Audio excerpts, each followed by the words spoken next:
son. Where'd you find this? Buckle up, buttercups. It's time to get down to business.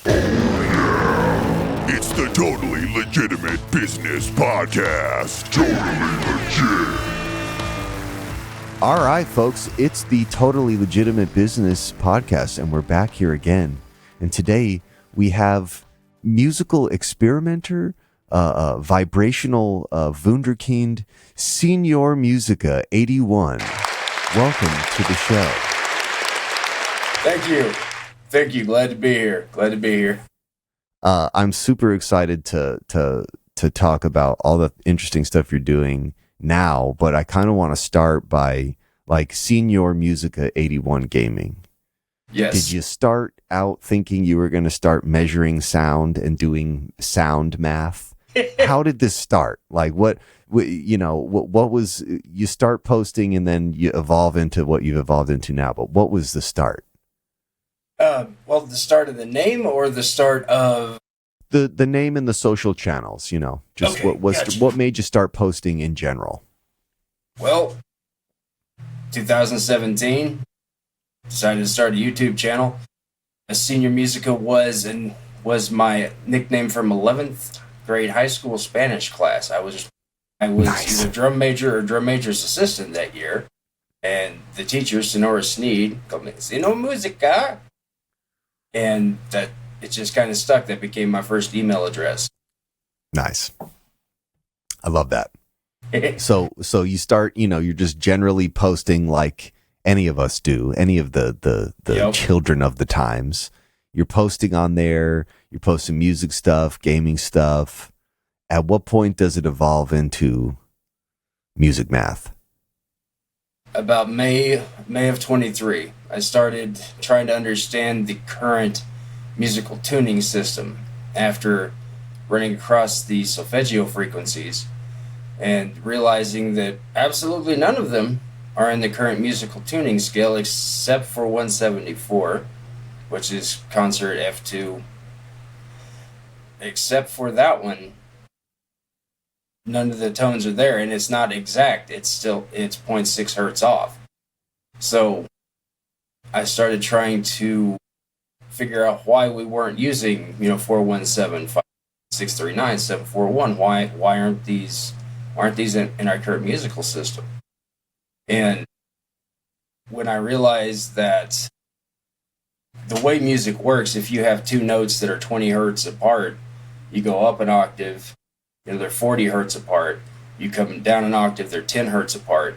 And I realized, okay, so these tones don't fit in the current musical structure. Now, have they been precluded on purpose, or have they been precluded because of mathematical convenience? I don't know.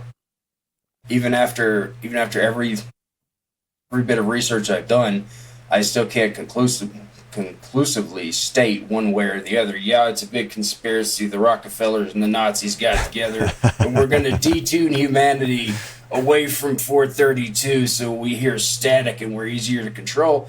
Or it was just simply mathematical convenience, let's standardize everything. You just can't conclusively say. I mean, you can choose to think one way or the other. I chose to believe one way or the other that it was slightly changed, and whether the implications of that were all good or all bad, that's really up to each person to decide. But once I got to that point and I realized, okay, so these tones are not in the current musical structure, they will not fit in the current musical structure. Let's make a new one. And then that's what started Tonus Veritatis. And it escalates pretty quickly, because even just scrolling through the content, it's like it escalates pretty quickly. And now you're up to the point you're using lasers and stuff. It's super high tech. But what so like what? Well, look, hey, it looks super high tech, yeah. But I guess what I mean, this is something I've talked about in great deal on the show. It doesn't have. This is like low tech physics. Yes. It's low tech physics, but it's like source code shit. Vibration and energy propagating through mediums. Like that's how we construct everything around us. Yes. So it's like it's base level physics. The math is simple. That's why a lot of these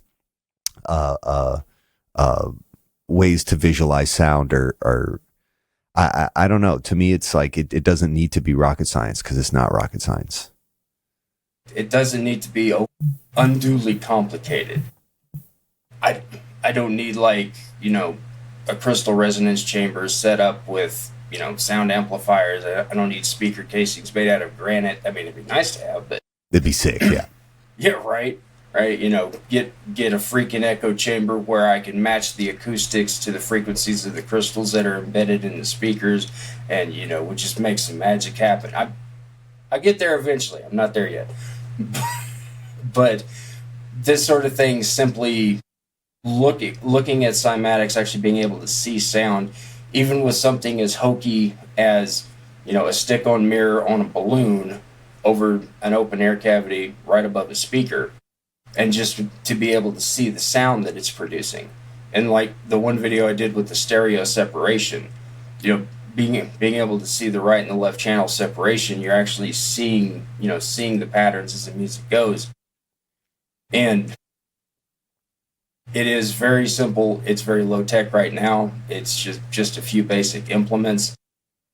I've got more stuff. I've been getting more stuff in. I haven't been able to go back and do a lot here in the last few weeks. I've been dealing with some personal health issues, but it's getting better. So I should be coming back up and doing some more fun stuff here soon. Nice, love that. Yeah. So you start doing this, and like, what was, I guess, your general knowledge of it before, and why'd you even start doing it? Did somebody like suggest it as a thing to do, or you just did the experiment and then people responded, so you just continued going down that rabbit hole? Well, with Tonus Veritatis, which is what kicked off all of this, the drive to actually create that, I went just hardcore OCD for like 2 months. About like May through July of 23. I'm making dozens of spreadsheets, dozens of visual aids. I'm doing, you know, do the math. I have the big spreadsheets out that show you everything. I designed a system of notation to use it. I recreated the staff and the graph system. I've got the theory paper behind it. It was a massive drive. It was an intellectual curiosity. It was can I actually make another system of music?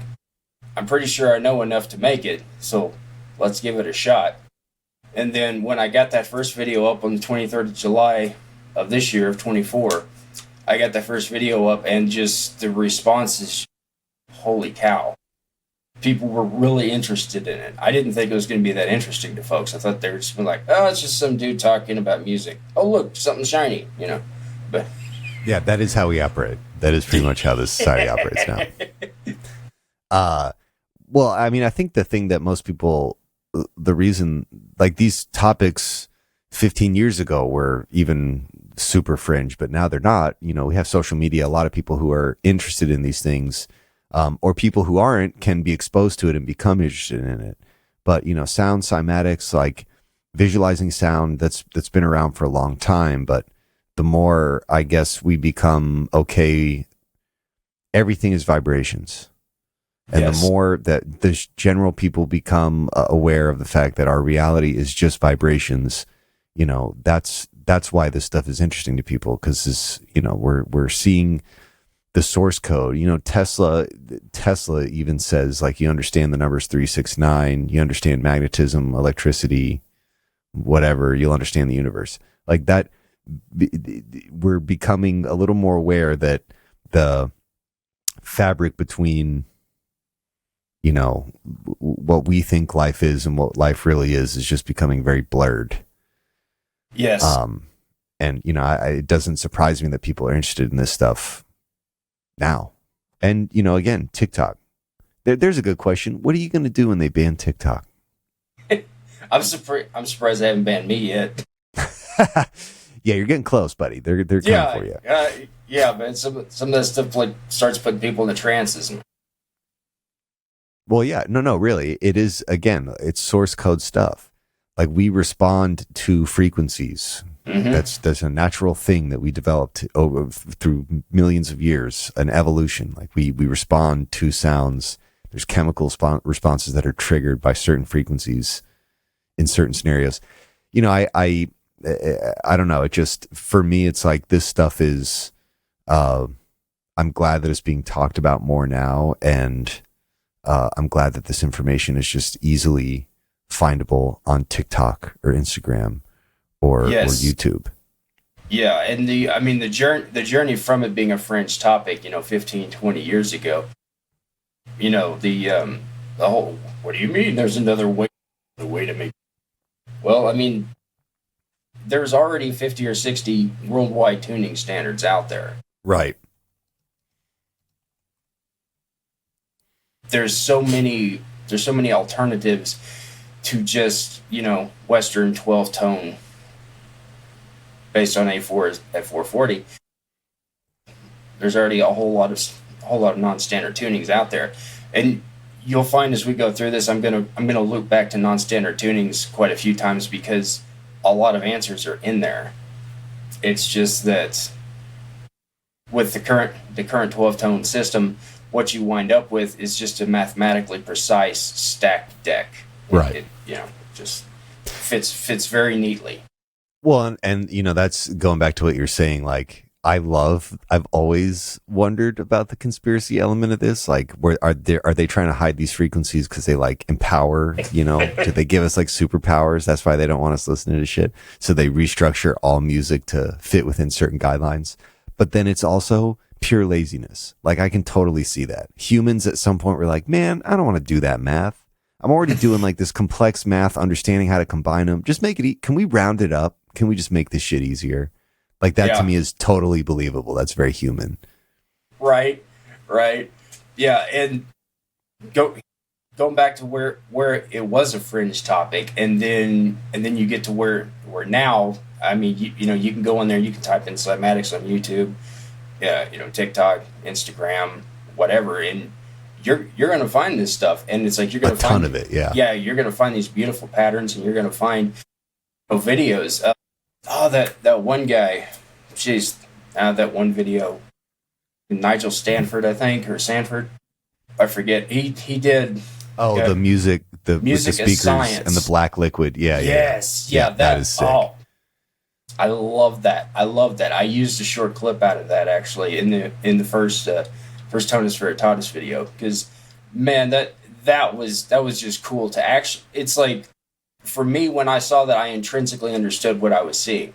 Yeah. I understood that I'm looking at the different waveform patterns of the notes, and even though he was using standard music, you can still see it because the frequency is going to transition through the matter and it's going to leave an imprint. Just like the Japanese scientists from the 80s who, would speak healing words, love. Oh, the water, and then make ice crystals, right? Yeah, and then make the ice crystals, and you see the beautiful patterns where you have the thought and the intent captured in the ice crystals. And just like that, I'm talking with a friend in Discord now. They're doing experiments where they've got like a picture behind water as it's being frozen, and it's capturing part of the reflected image in the ice. It's like it's freezing into this pattern. It's like, dude, I love it. This is why water is like the universal medium. If you think about it, with the Earth being a quote unquote a closed system for water, right? Theoretically, with however many millions or billions of years the Earth is old, theoretically, every drop of water has theoretically been everywhere. So theoretically, every drop of water should have the essence of everything. Well, I mean, most of the planet's water. Most of us are water. We're like 98% water. Yeah. Have you noticed that number's changed over the years? It changes all the time. But what I do know is that it's more than 50. We're more than 50% water. Yeah, we're way more than 50% water. And like we need water's like the one we can go without food for a while. We can't really go that long without water. We need water. Yes, we do. It's critical to all of our critical functions. It does so much more. Here's another thing you can look at also. Take the glass, fill it with water, tink the rim with a fork, right? Like a metal fork, glass, drinking glass or crystal. Take it with a fork, it's a very high tone. You dump half the water out, the tone goes down by half, right? Humans are exactly the same way. When we get dehydrated, we vibrate lower, just like a glass that's half full of water. Yeah, the more I look into this stuff and the more I talk to the people who are doing this kind of like looking into sound in this way, the cells are vibrating too. They're vibrating. Yes. That guy I had on John Stewart Reed, I don't know if that episode will be out by this point, but regardless, that will be an episode that's coming out. But he was talking about all sorts of crazy stuff, like the sound of your heartbeat is actually what pushes oxygen into your cells. It's like the pulse wave from the sound of the heartbeat. Thump. Yeah. And like he did some experiments with music, and he could, in a test tube, he could like reoxygenate blood by playing it just like pop music with a drum beat that was like mimicking a heartbeat. You know what I mean? All that makes sense because it would be a combination of the pulse and the frequency. Sound has more than one property, obviously. It's not just the frequency, and it's not just the rhythm, and then it's not just the angle. So if you take like two speakers and you face them towards each other like this, if you have, one speaker's playing, 174 and another speaker's playing 214, well, in the middle where they intersect, you're going to get an overlapping grid of frequency with a difference of 40 hertz, which is gamma brainwave frequency. That's how binaural audio works. They fire one tone into one ear, one in another, and it's the hemisphere sync between the two that actually creates the desired effect. But it's also the angle that you have the speakers facing each other. Phase, well. Yeah. Yes, it's how the waves phase through one another as well. So it's not just that. So yeah, that to be able to actually reoxygenate blood with just a drum beat at the right rhythm interval, man, that's cool. Yeah, this is so crazy. Cool. He was talking about some crazy stuff, but again, like this is like people are looking into these things now and can prove that in some way, maybe it's a bad thing.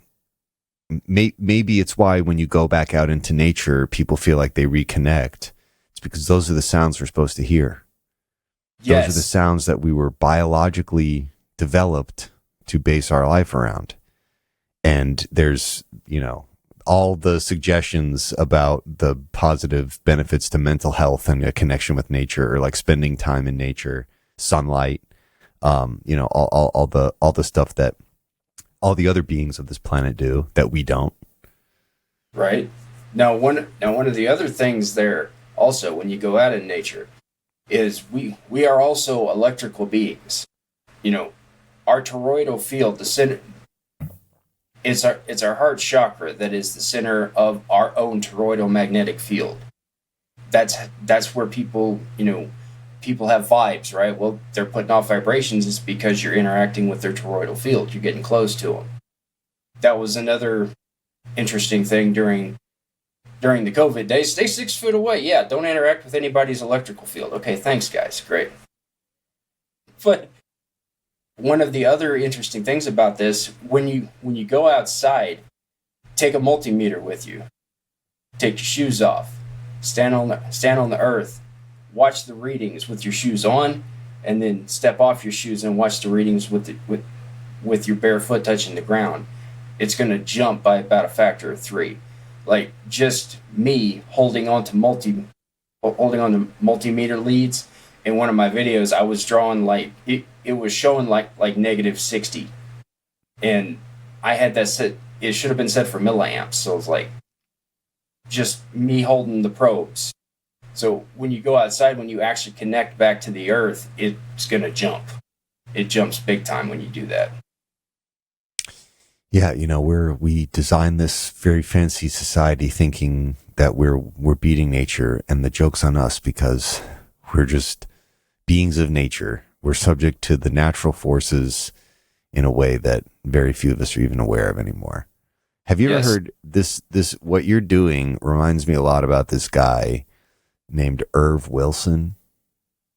Irv Wilson. Don't know, but I can look him up. Yeah, here, I got his page picked up. He's like a composer, but he is famous for like inventing all these new musical scales on microtonality. So I'm trying to find like, there's a guy named Stephen James Taylor, not James Taylor, Stephen James Taylor, who is a composer, a microtonal composer. There's a really good documentary called Surfing the Sonic Sky. Nice. This is Stephen James Taylor's. He made the documentary, and he also, puts videos of his compositions in. He's like a legitimate composer. He's composed shit for all sorts of stuff. But I'm trying to find.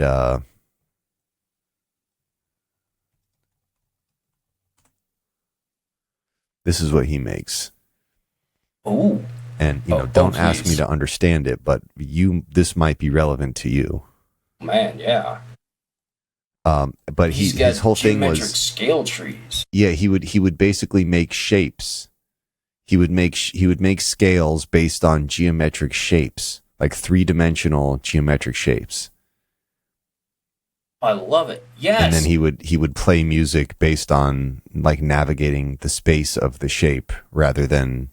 Hey, go back to that one you had open in the top. Yeah, that one. You know what that is? That's Slipknot's logo, dude. Very, very, very close to a rodent coil diagram, also. Oh, sure, yeah. Well, and this one even says mandala. Yep. Like there you a hexagonal thing, a hexagonal 3-dimensional object. Fantastic. Oh, dude, I'm going to be. This is Metatron's cube, right? Yeah. Right. This right here. Yes. I think like the thing with all of the geometric solids in it. There's Metatron's cube, and then there's actually the Tesseract, which is actually a shape. Yeah. But yeah, I've got to like not get lost in my own files. Sorry. But yeah. I'm not gonna have much of an interview if I do. No worries. This is I'm putting this on your plate. Like you need to look into that. If you haven't heard of that guy, like I think you're gonna love that guy. I'm gonna write that down right now. Irv Wilson and Surfing the Sonic Sky. That documentary, I'm pretty sure you'll be able to find that easily on YouTube. Scales. Okay. Yeah, thank you, man. And that's great. All right, let's dig into your stuff. I've got both of your pages pulled up here, and of course, for anyone that's interested in watching these videos on their own devices, I will have these links in the description, so please check them out. Like, subscribe, and share.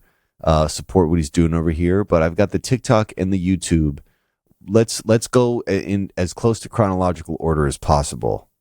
Like, take me to the video that would be best for people who don't know anything about this. Go back to the one, the very first one that says a new system of music. On YouTube or TikTok? YouTube, yeah. Perfect. And then yeah. Scroll up just a little bit. Right there, new system right of music. That's the one. That's the you're in the market. That's the full 32-minute edit. The version on TikTok, it's still going. It was like 350,000 views last time I looked. It was. Oh my God. It's 10 minutes, and it's got. If you want to see like the full story, there's the. So for the sake of the pod, why don't you summarize the bullet points and we play the TikTok, because that way we'll be able to get through multiple. Gotcha. Okay.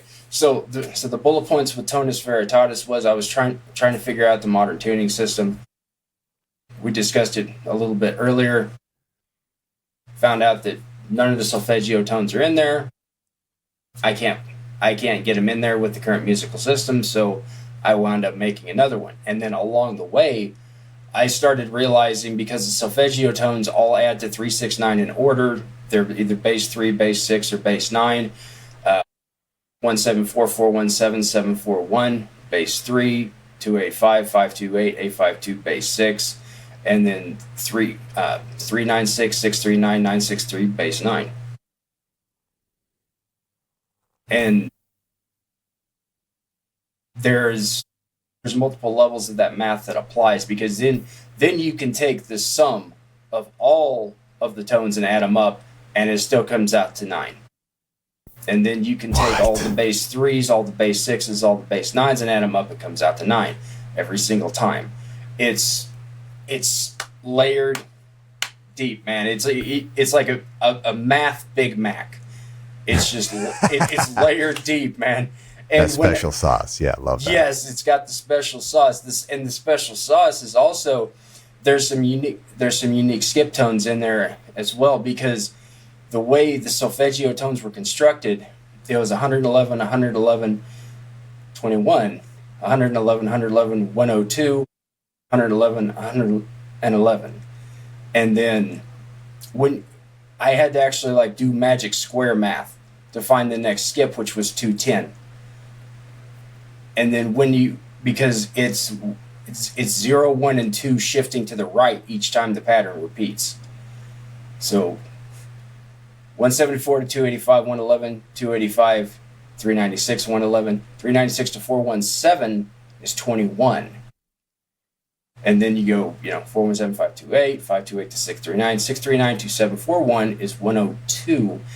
And then you get 2 more iterations of 111. Now, 111 is one of those, esoteric type angel numbers, sacred numbers, whatever you want to call it. It is, from many different circles, it's an important number.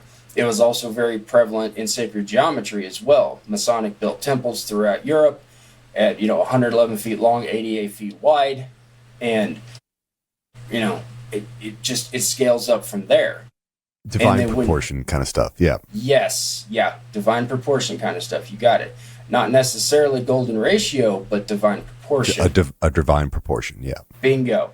Yeah, so when I got into it, and then I did the magic square, the 021, 102, and then I realized the next iteration is 210. Well, when you add 963 and 210, you get 1173.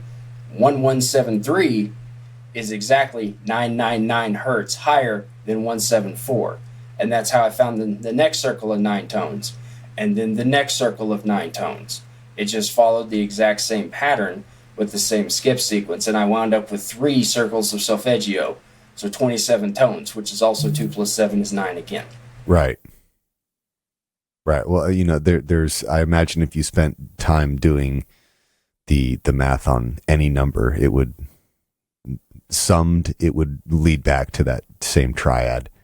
I that's the thing that always tripped me out, is like the math is pretty simple. Yes. It's not easy, but it's simple when you think about it. And that is the math that like underpins everything, like wave propagation. It's really nuts. So, all right, I'm going to pull up this TikTok. Help me navigate this to that video on the TikTok, because I want people, it definitely helps. You do a real good job of like, presenting it even in short form, in a way that's easy for people to visualize, especially when it comes to like intense, large scale proportionary things like this.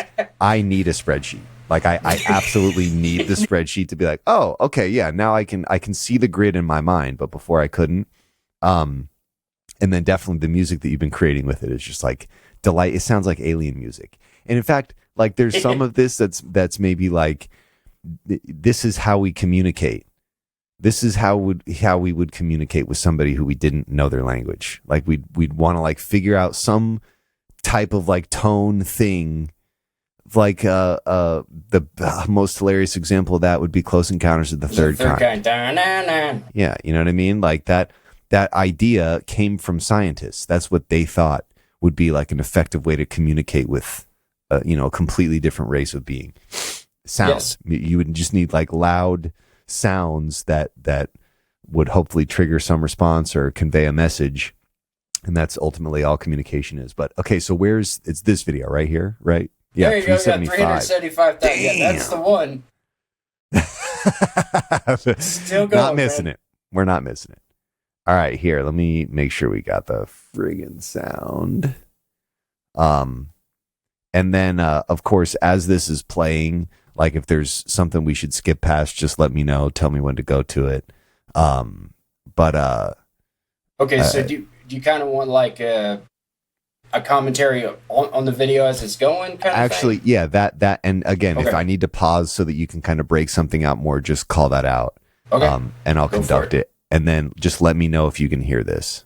In the summer of 2023. You got that perfect. Okay, I got it. All right, here we go, folks. I created an alternative structure of music using the solfeggio frequencies and the metric system. This video is about how I did that. If that sounds interesting to you, including nerding out over some musical math, stick around.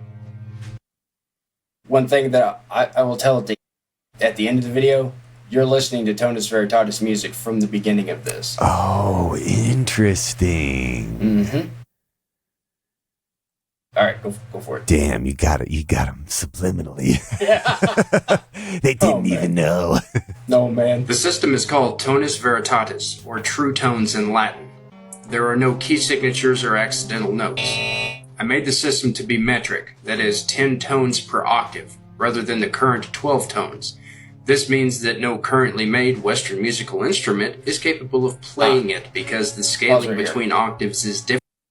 Okay, now I have had a lot of comments that have come back and they're saying, hey man, fretless stringed instruments or slide trombones can play this. I'm like, okay, fine, maybe. But I don't own a slide trombone. I've played slide trombones.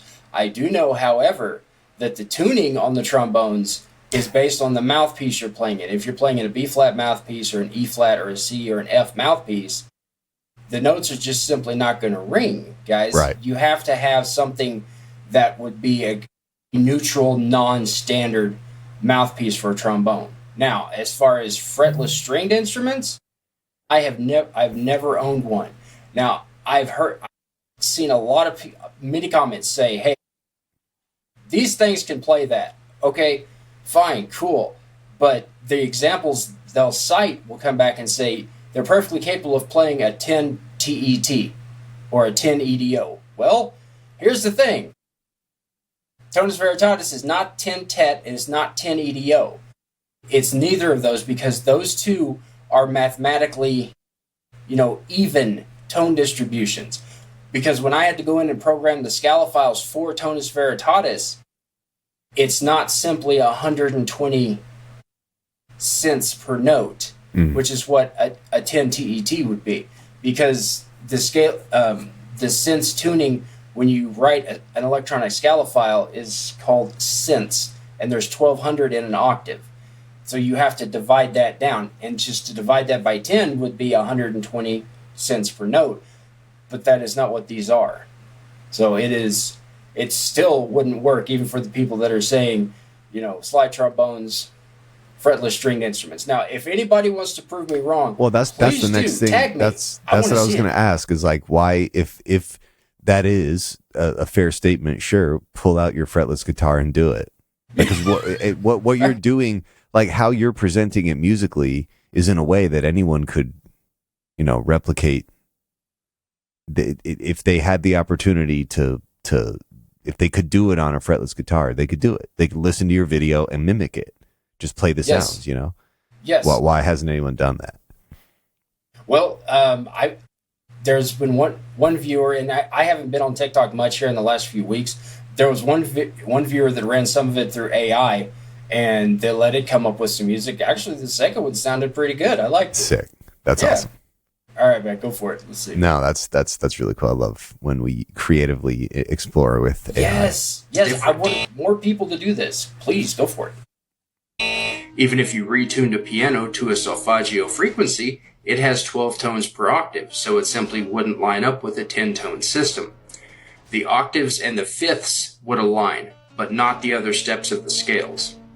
Modern music in the 12-tone per octave system tuned to concert A4 is 440 Hz can be considered from a certain point of view as wrong or incomplete. On our current scale, only concert F2 rings at a correct pitch, 174.6 Hz. Even this is half a hertz off. No other notes align with solfaggio.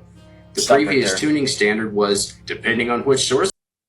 That is my concert tuning pitch reference. That's Gotcha. the not in solfeggio tones, and then the octaves of all of the notes which are closest, the closest concert pitch.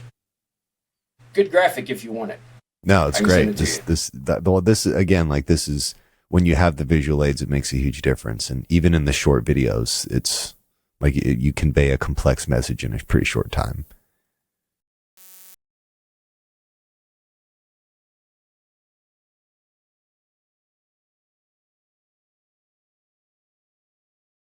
TikTok's on to us.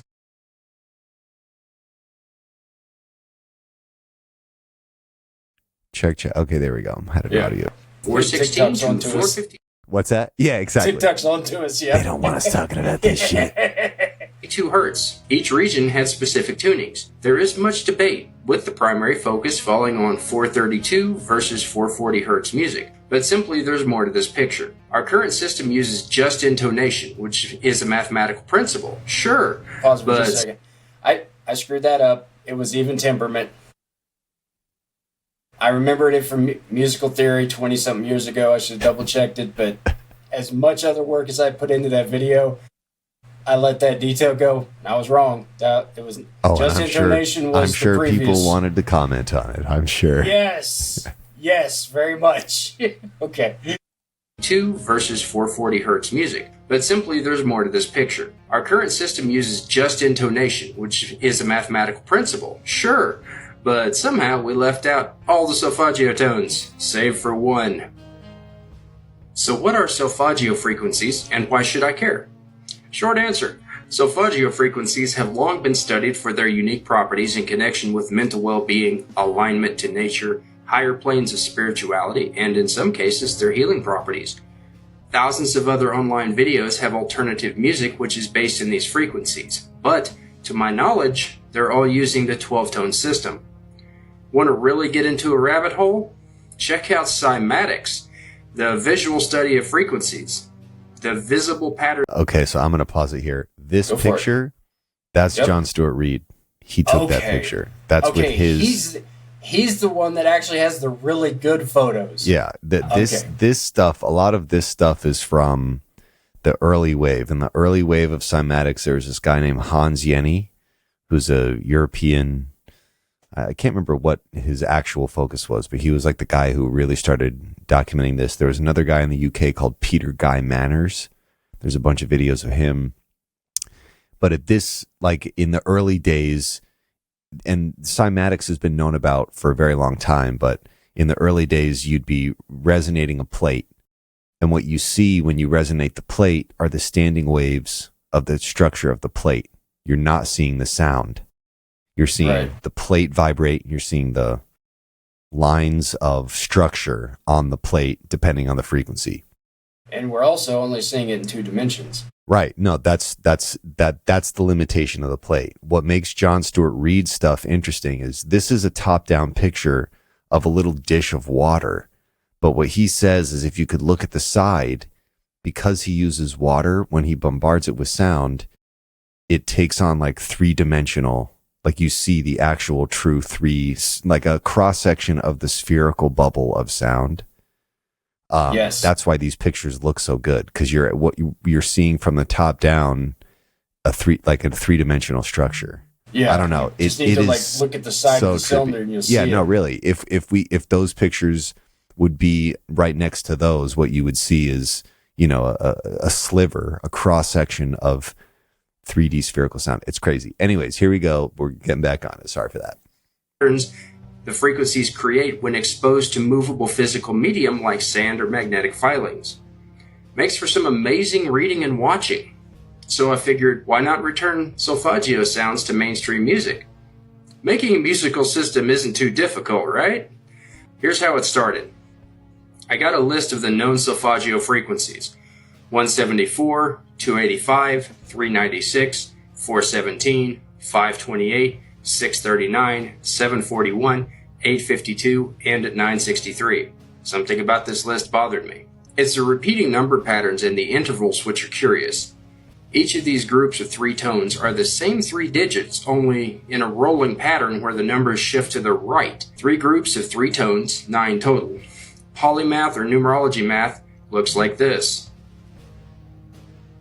And since each of the tones uses the same 3 numbers as simply shift, the pattern for all the 9 tones is bass 3, bass 6, bass 9. Next, I looked at the intervals between the tones.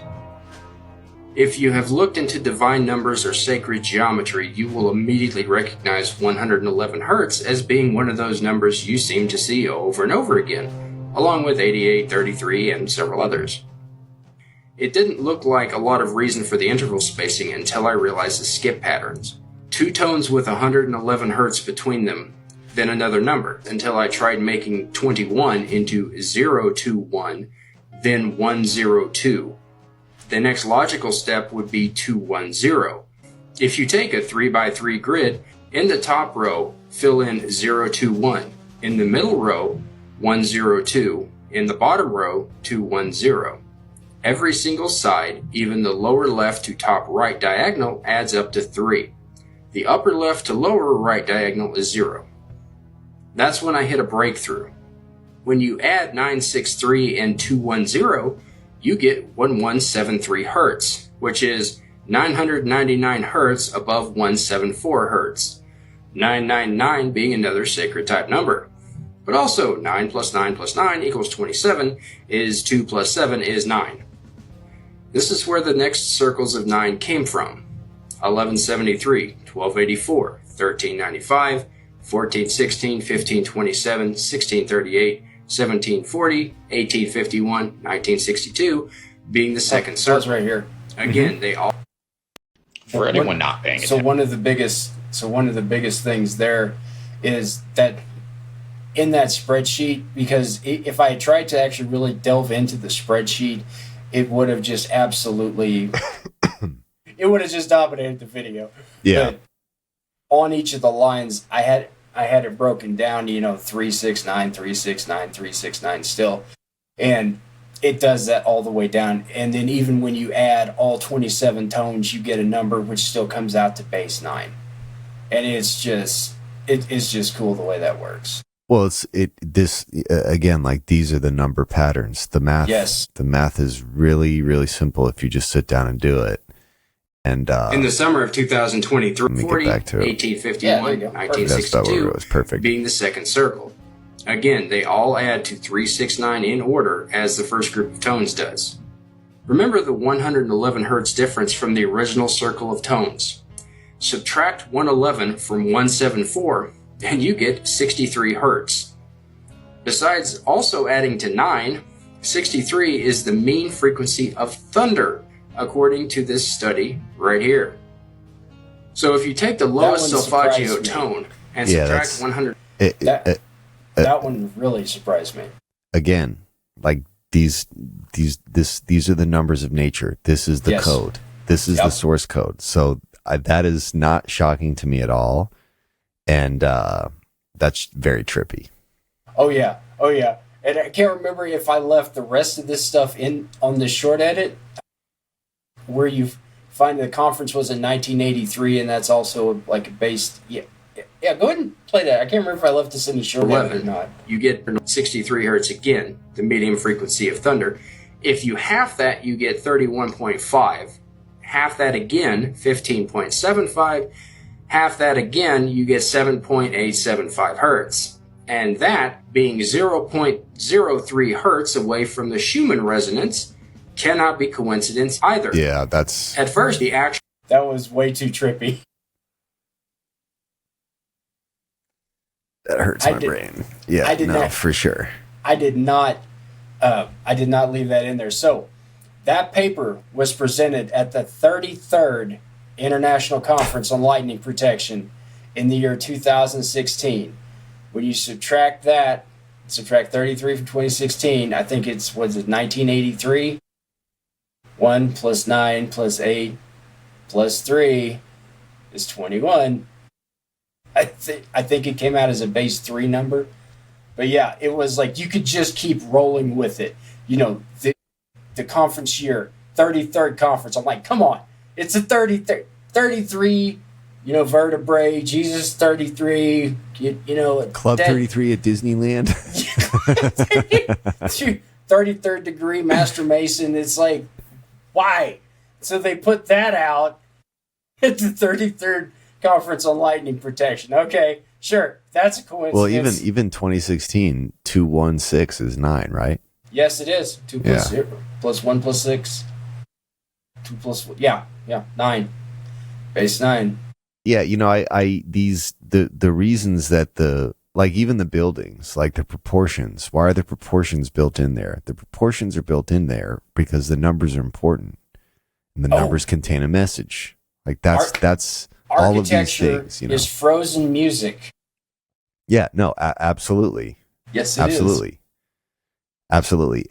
That's a super interesting way to look at it. And especially like a lot of the, at least modern iterations of megastructures, huge churches and stuff, they were absolutely designed to encase sound. They're designed specifically to amplify and reverberate in certain ways. That's something that they understood, and it was very important. These numbers are important because they're the fucking source code. Yes, they are. Yes, they are.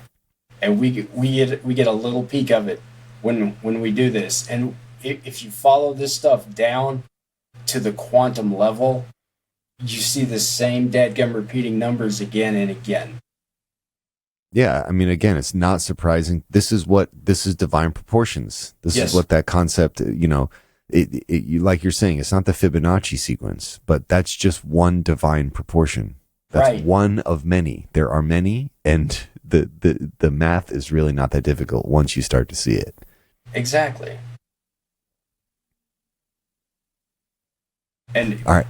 Yeah, go ahead. Yeah, I'll keep pushing this forward. Actual tones were the major scale octaves. But that doesn't work because of the uneven skip tones every third note. I discovered that the circle of 9 tones each added up to 9. If you take the 9 solfeggio tones and add them up, you'll get 4,995 hertz, which in polymath is 4 plus 9 plus 9 plus 5 equals 27, is 2 plus 7 equals 9. If you take the second circle of 9 tones and add them up, you get 13,986, which in polymath is 1 plus 3 plus 9 plus 8 plus 6 equals 27, equals 2 plus 7 is 9. See where I'm going with this? You can take it a step deeper and add each of the circles of 3, 6, 9 together respectively, and you get the same 9 every single time. I love that. This continues up the scale into the next circle as well. What really blew my mind was adding all the hertz numbers from all 3 circles of 9 together to get 41,958, which is 4 plus 1 plus 9 plus 5 plus 8 equals 27, which is 2 plus 7 equals 9. Now, when you take all of these concepts up to this point and start hammering out an idea, it's kind of hard to stop. So here we go into the actual musical system. I used 174 hertz as the zero and starting. That is the basis of all of Tonus Veritatis. It was all mathematically based, and it doesn't even have to be based on solfeggio tones. I based it on solfeggio, but you can base it on anything. That's just it. The system is open source. I've dropped a link to share this probably 50 or 60 times with folks. It's like, hey, we want to see your data. Absolutely, have it, please. Yeah, seriously. The more people that see it, the merrier. Let's get it out there. Let's get people thinking. Let's get people collaborating and creating stuff together. That's the goal. Yeah, it's super sick, and we haven't even really got. It's tripping me out because I didn't realize this music was already Tonus Veritatis stuff. And it's like I don't know, it reminds me of like video game music. Yeah. It's like dynamic and pushing I don't even notice that it's not based in the normal. I don't know, it's very interesting. It's some of the first stuff I wrote with my old DAW, my old digital audio workstation. Some of the first stuff I wrote, I was using samples because I had to manually tune stuff. Yeah. I had to get string or piano or horn or whatever, a sample of it, and then just put it into Audacity and pitch bend it to get it to where I need it. And then I would go back and check with Fritcher, real real-time audio analysis, and confirm that the frequency was right. And then I'd use it as a sample. And it's all that stuff's just built with samples. extremely time consuming, let me tell you. Yeah, I mean, for sure. Like, even just looking at the grid is like, oh man, this is time and number crunching. But again, I can relate to this in so many different ways. But all right, let's keep rolling with it. Sure. For the system, double the frequency, you get 348. Half the frequency, you get 87. So that's the first 2 octaves. I mentioned it at the beginning, but hadn't really touched on it again. This scale is metric, meaning 10 tones to form a full scale. That is 9 individual notes between 2 octaves, with the octave doubling as the 10th tone. The octave between the 100th and the 1000th pitch, when all circles of tones are used, covers the current musical system concert octaves 5, 6, 7, 8, and 9, and keeps going. So that seemed good enough. And as you can see, we get the same note again we have down here. So it doesn't matter whether you multiply descending from the right or whether you multiply ascending from the left. Now, since the beginning of this video, you've been listening to music written in this system, Tonus Veritatis. If you were wondering why the music seemed off a bit, that's why. Your ears aren't used to a 10-step scale system. What I've done is to pitch bend separate voices of notes to conform to the hertz required for each pitch. Closest concept is manual MIDI sampling. It's very time consuming, but even with a couple percent you can make music. Another huge topic to cover is pitch progressions. I found combinations of tones that sounded pleasing were fewer than tones which sounded uneasy or distressing in some way.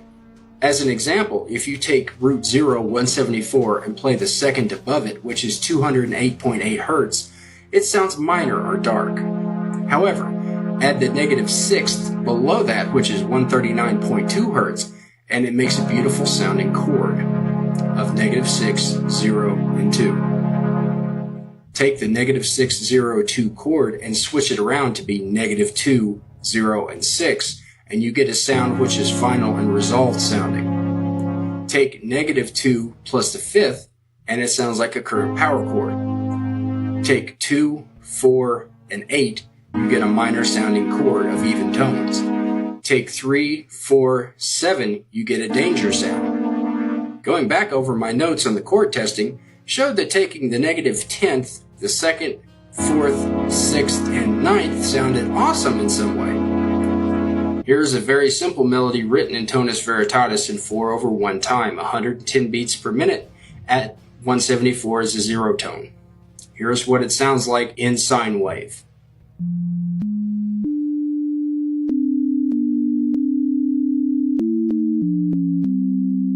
Again, the purpose of the system is to reintroduce to... That's so sick. That little one there at the end, that was the first thing that I actually composed in it. And that is not actually writing it on the PC, but actually writing it in staff music and then reproducing it on the PC. So that was the first thing that was ever written for it. That's so cool. That's so sick. Okay, so that's the first one. Yes. Shit spirals so fast. So direct me through really here. does. Direct me through to the highlights because. Okay. You see the one that's got the geometric shapes? Yep. Okay. So I start talking about more tie-ins. Okay. So there's more music that comes along here. There's other music I'm playing with, and go to that one, and that should be your next big highlight right there. All right, brilliant. Because of the subject matter being discussed, I'm legally required to state that this is for entertainment purposes only. Yeah, no, dude, this is serious. Yep. They really discourage the idea that maybe sound can heal or is medicinal in any way. They really discourage that. So yes, this is for entertainment purposes only. For our entertainment. Should always seek the care of a medical professional. Now with that out of the way, Tonus Veritatis. I love that, dude. Let's get into this. So, starting back with the original scale sheet, I want to remind everybody what we're doing here. We're going from a 0 tone, negative 10, you divide by 2. If you go up, you go to the 10th, you multiply by 2. Everything in between there is a 10% raise. If you're going left to right, it's multiplied by 0.95, 0.9, 0.85 if you're going to the left. All right? So every 10 tones you have an octave, 10 base math, the basis of Tonus Veritatis. So there's a website and a discipline called electroherbalism, which is the using of frequencies to treat certain conditions. I hadn't really heard of this until a comment on the original Tonus Veritatis video led me to purchase this book. Is it good? Yeah, dude. It is really good.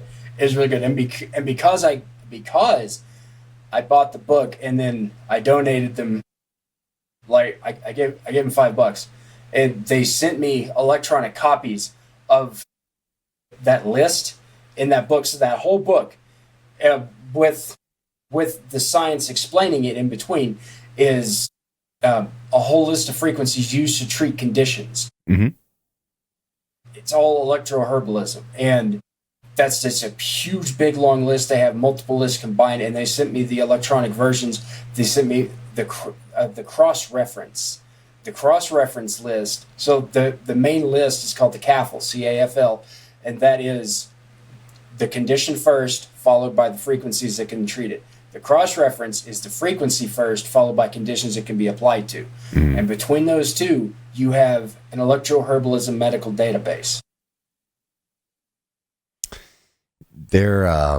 This is somebody else I had on the pod too. There's a lady in Atlanta named Mandara Cromwell. She actually made a device. Yes. That like you put your feet on, and it doesn't heal you. Your body heals you. What it does is it introduces vibrations, waves that are sympathetic to your cells and could aid your body in healing. She knows Rife Tech. Yeah, well, that's another guy I'm about to have on who I've had on the show before, but his name is Stephen Ross, Dr. Ross. He has a huge library that's basically a library of like esoteric medical texts. He also for a time he was the steward of one of the last existing Rife microscopes. And I still think he has a large portion of Rife's personal notes, like scientific notes from holy crow, the time he was operating. Yeah, like that's real shit. If he's got that, that's shoot. Ask him a question for me on the down low, man. Would you? I don't even think he would have a problem with sharing it. I mean, that's the whole purpose of the library that is set up, was to be like a treasure trove. It's called the World Research Foundation, right? Check that out after this. But I'm gonna write that down. Yeah. I don't know if he doesn't have the microscope. Somebody else has the microscope now. I don't know if he has all the notes of Rife, but he's written 2 books on it. He's like the expert on Royal Rife, and there's a couple other people that invented like cutting edge microscopes that they were doing shit in like the 20s and 30s that was just like, yes, we just recently got the abilities to do. Yeah, sure, just recently. Yeah, just recently. Yeah, sure. But when you look at what these guys offered, and it was like an effective way to end certain like diseases by like completely understanding how to shatter them with light and sound. Yes. The medical industry wasn't too super receptive, because how are you going to treat people if you cure them? Right. So. Yeah, well, see, that's the thing. You see, Dr. Rife ran afoul of the burgeoning American Medical Association at the time. Yeah. They were none too happy with him potentially taking business away from hundreds of thousands of American doctors. Yeah. Again, it's one of those things where, like, I think people vastly underestimate the fucking power of money. Yes. Like, they really underestimate the power of money, and like an institution that's making a lot of money, they'll almost do anything to protect the fucking money train. Yep. And especially when it comes to stuff like this, even Mandara, like when Mandara created this device, it's like an official device that can be used therapeutically, but she has to say, still, you need to still consult the doctor. This is not medical advice. I'm not giving you medical advice. This is a therapeutic device that might aid your body in its ability to naturally defend itself. And again, John Stuart Reed also has done a ton of experiments now that kind of are proving that. He was going on some crazy shit too about how like our nerves are electrical, but what triggers the actual electric response is sound, like a vibration. And one of the I think the vagus nerve, like one of the biggest and most important nerves, it's attached to our eardrum. And it's attached to our eardrum because the sound is what triggers the electric response. Like, you know, going back to the conversation about nature, and I guess at this point, it might be fun to talk a little bit about the Nazi conspiracy behind it, but sure, let's go.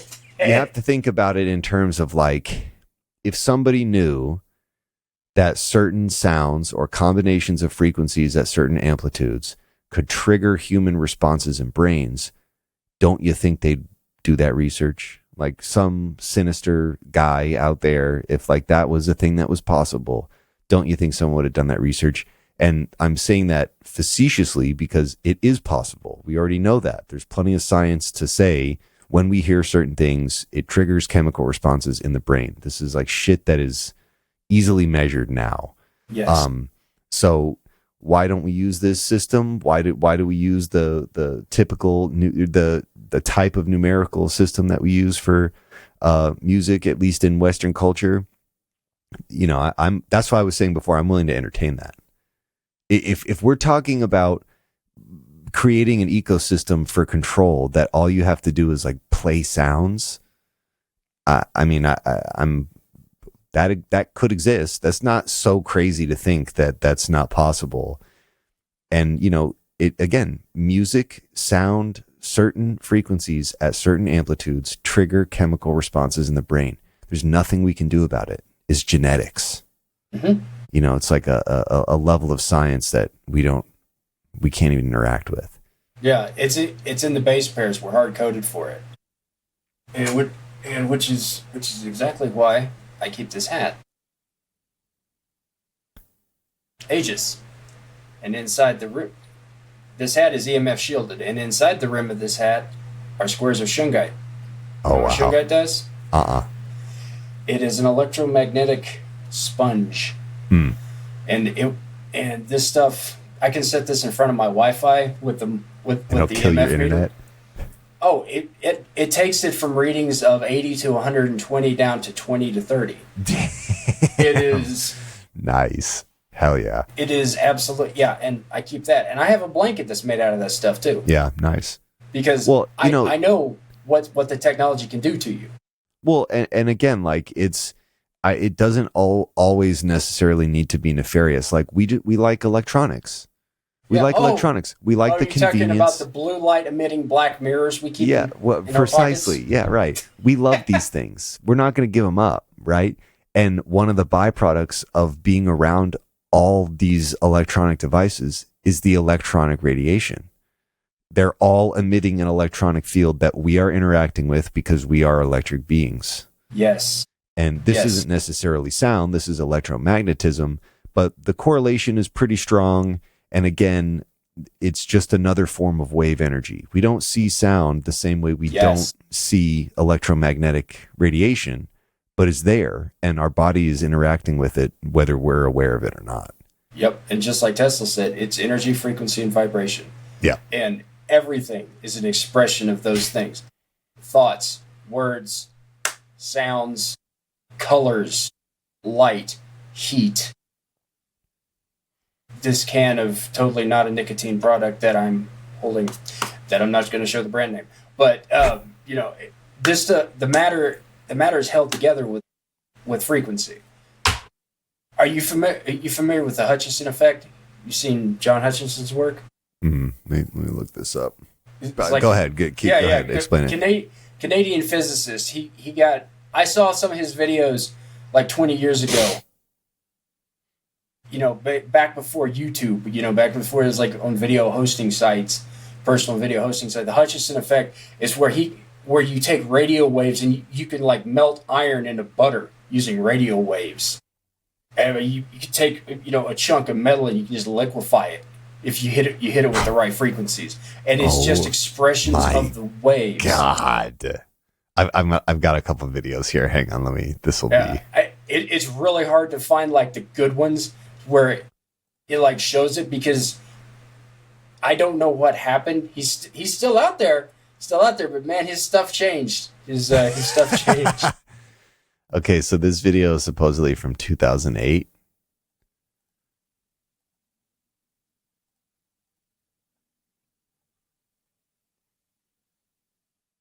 Yeah, you probably want to flies around to go sideways or down. It's going to be there it crashing goes. to our radio.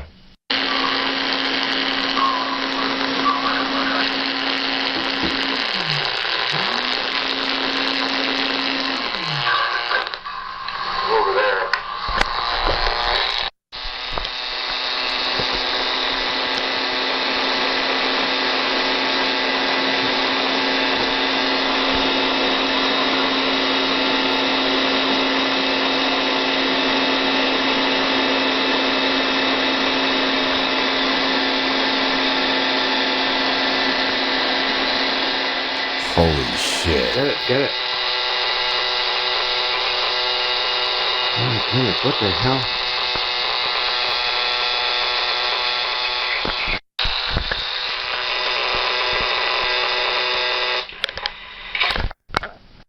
And there's gonna be a ton of detractors out there. Look, let me just play devil's advocate. Yes, we don't know exactly what that substance is.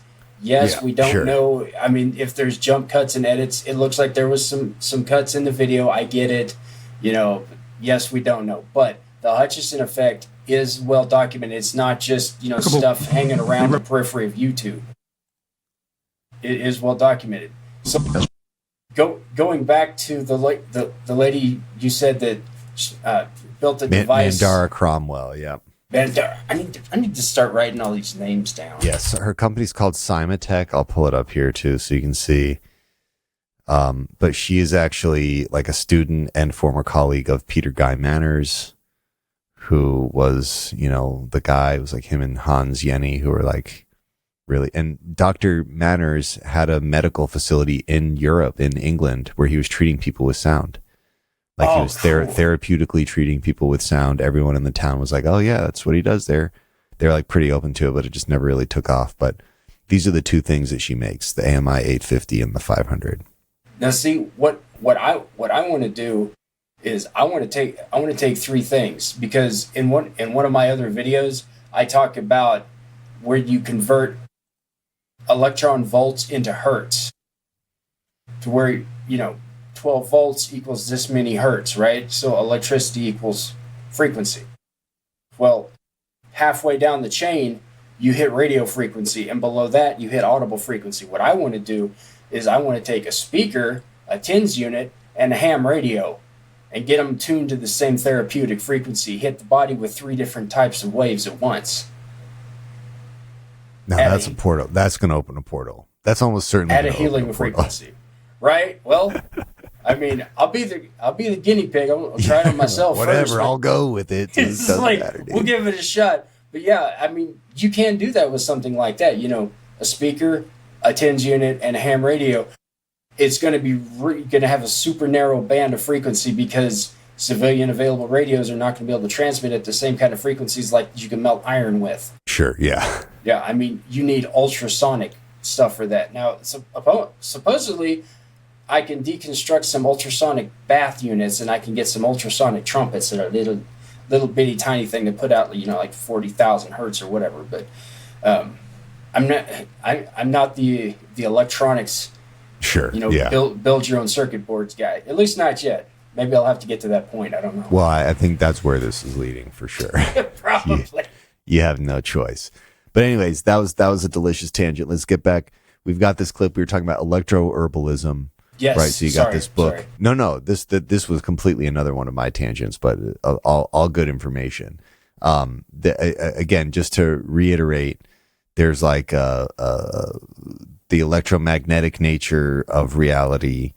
And when we're dealing with these numbers, we're dealing with these proportions, we're tapping into a long known about and very important aspect of energy in the physical realm that we occupy space in right now. So we'll keep watching this, and then again, just stop me if there's anything that you want to break out. Not super thin. Got a lot of really amazing references in it. We're going to go through some of those here in just a second. Now, the reason we're on this... Oh, duh. Yeah, of course. It's hilarious. All right, there we go. Get it. Stop it. It's got a lot of really amazing references in it. We're going to go through some of those here in just a second. Now, the reason we're on this website is to explain what the Consolidated Annotated Frequency List is. It's called the CAFL.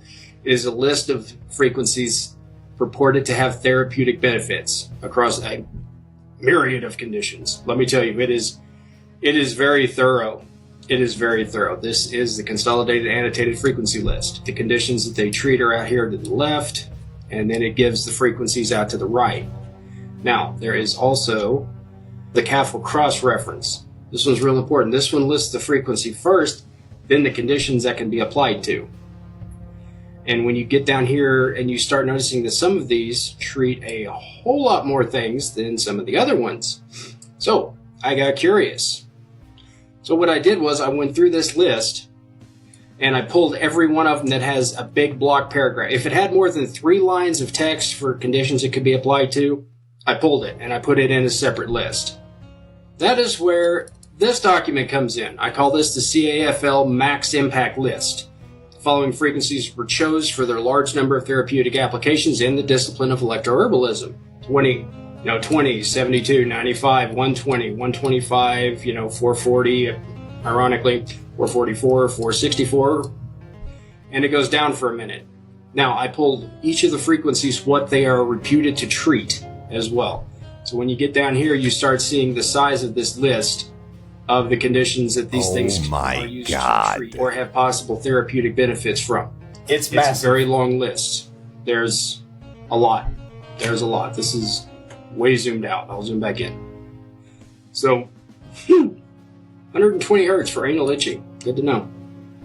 Important. Anyways. That's important. So what I did was I took this list of frequencies right here from 20 to 10,000 hertz, put it in a spreadsheet, and I applied Tonus Veritatis math to these frequencies. So here's what we get. Now let me cover some stuff right here. So the highlight key. This is a geometric number. This is a solfeggio tone. That's a Tonus Veritatis frequency. This is an angel sacred number, and these are Fibonacci matches, okay? So when you take the CAFL list and you throw it in as the 0 tones, and you start looking at this, you start getting a whole lot of matches. We've got Fibonacci numbers here and here. We've got geometric numbers here. We got geometric numbers all over the place. We have more Solfaggio, 285, 396, 417.6, 396, 528, 174. These start overlapping a lot. 987 is a Fibonacci. The 0.2 is not, but the 987 is. When you apply this math to it, you see that on both sides. I'm not done with this. I've spent about 3 hours on this today, and I finally said, okay, I got enough to explain what I'm doing. So this is one set of numbers that corresponds to geometric shapes. 180, 360, 540, 720, 900, 1080, 720, 2160, 1440, 3600. Corresponds to all those because all those numbers are on here. 360 is with 10th of 3600. Here's 3600. Right there, coming off of 1800, which is a treatment frequency. 2160 coming off of 1800. 1440 coming off of 1800. 1080, 900. 720, 540 coming off of 1600. You start seeing that all these number systems start overlapping. They just start overlapping. I mean, I've even put angel sacred number links in here. 111, 222, 11, 333, 33, 85, 5, 8, 13. Some of these are also Fibonacci numbers. So you get, 5, 8, 13, 34, 144, 987. Again, not the 0.2, but it's a whole number match, so I highlighted it. And you start seeing that, hey, you stack 4 systems of math on top of one another in one list of frequencies that is purported to have therapeutic benefits, and you start seeing all the other numbers overlapping and matching. Yeah, it's kind of special. Your brain starts doing things. Neurons start lighting up. It's It's pretty unique. Now, the tones I picked off this list, I just went and said, hey, that's a big block of stuff. I'm going to grab that tone. I didn't count the conditions. I didn't count the therapeutic benefits. I just said, hey, that's a big block of stuff. It was 3 lines of text at the width I had the notepad displayed at that point. I pulled it. So this is by no means a completely accurate list. But even with a seemingly arbitrary list of said numbers, you get a whole lot of crosstalk and overlaps. And that's the cool part that I wanted to show everybody today. Tonus Veritatis plus the CAFL list, filtered for maximum impact, gives you geometric, solfaggio, Tonus Veritatis, angel sacred numbers, and Fibonacci number matches. So yeah, have a happy rest of your day. SenorMusica out. That one, oh my god, dude, I was so excited when I made that because, I mean, you could see it. I mean, I saw you because you're sitting there and you're like, holy shit. Yeah, again, like when you just start to see the egregious offenders, the proportions are proportions because it almost doesn't even matter what you're doing. They just are there. They're just there, correct. And the overlap with like tones that might have some kind of physical benefit to your health. I don't know, that doesn't surprise me. In fact, that's like I am expecting to see that. That means we're dealing with the source code again. When you see those numbers, it's typically related to the source code. Yep. And yes, and all the different types of I don't know, it hurts my brain. Okay, so all right, so you're like, you've evolved here, you've discovered this thing. Right. You've made music with it. You've now evolved past even just the music or the numbers element, and you're trying to see like how does this overlay in reality? Like, how do I use this? So I've discovered this thing, how do I use it? What's the next video where it's just like, oh no, what am I doing? The one that's the Tonus Veritatis news one, that's where I started making the Scala files, and I show like a brief overview of actually programming the Scala files, and then I start coming back out with more of the music and more of the tones.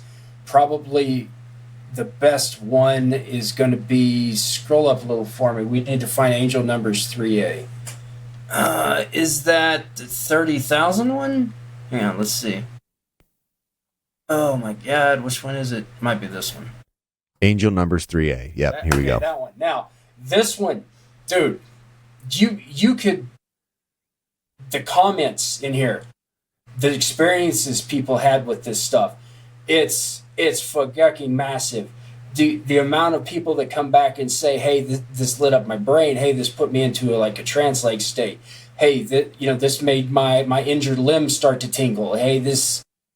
I've got people who comment on here that claim they had traumatic brain injuries, and it started lighting up there. And it's like when you keep scrolling on those comments, man. There's tons. There's so many, but you could almost write a paper on this piece of music based on the comments that are coming back from people. And you could do like a case say, this is the simplest stuff. It's super, super simple. It's just some repeating patterns and 2 bass tones. Yeah. That's it. And this absolutely, it hit people in a way. Now, this stuff, I put a warning at the front of this video because this thing, me sitting here composing it, it almost put me into a trance when I was writing it. What I was worried about was like people driving down the road and listening to it. Definitely. Don't operate heavy machinery. Definitely sure. Don't. So we take from the lessons of Tonus Veritatis and then from the lessons of that video we just watched about tying in all the number systems, and then we start getting stuff like this. Yeah, and you bring up a good point. This is a disclaimer. If you're driving right now, pause. Yeah. Okay. Pause. Yeah. Just pause. I don't want either of us to feel emotionally responsible for anything. If you're trying to experiment with this stuff, do it in your bed. Do it on a chair when you're not driving the car, please. Do it while sitting, not operating heavy machinery. And by God, if you're on a transatlantic flight and you're the flight crew, please be the off shift. Yeah, do not do it if you're flying a plane, even if there's autopilot. Okay. All right, the doors might fall off. All right, we don't need the pilot falling asleep. All right, here we go. And it's just straight up triple digit tones, two bass notes. Because of the effects experienced by myself while writing this next piece of music, as well as several others I've shared this with privately, if you are doing anything which requires your immediate concentration, please come back later. Enjoy.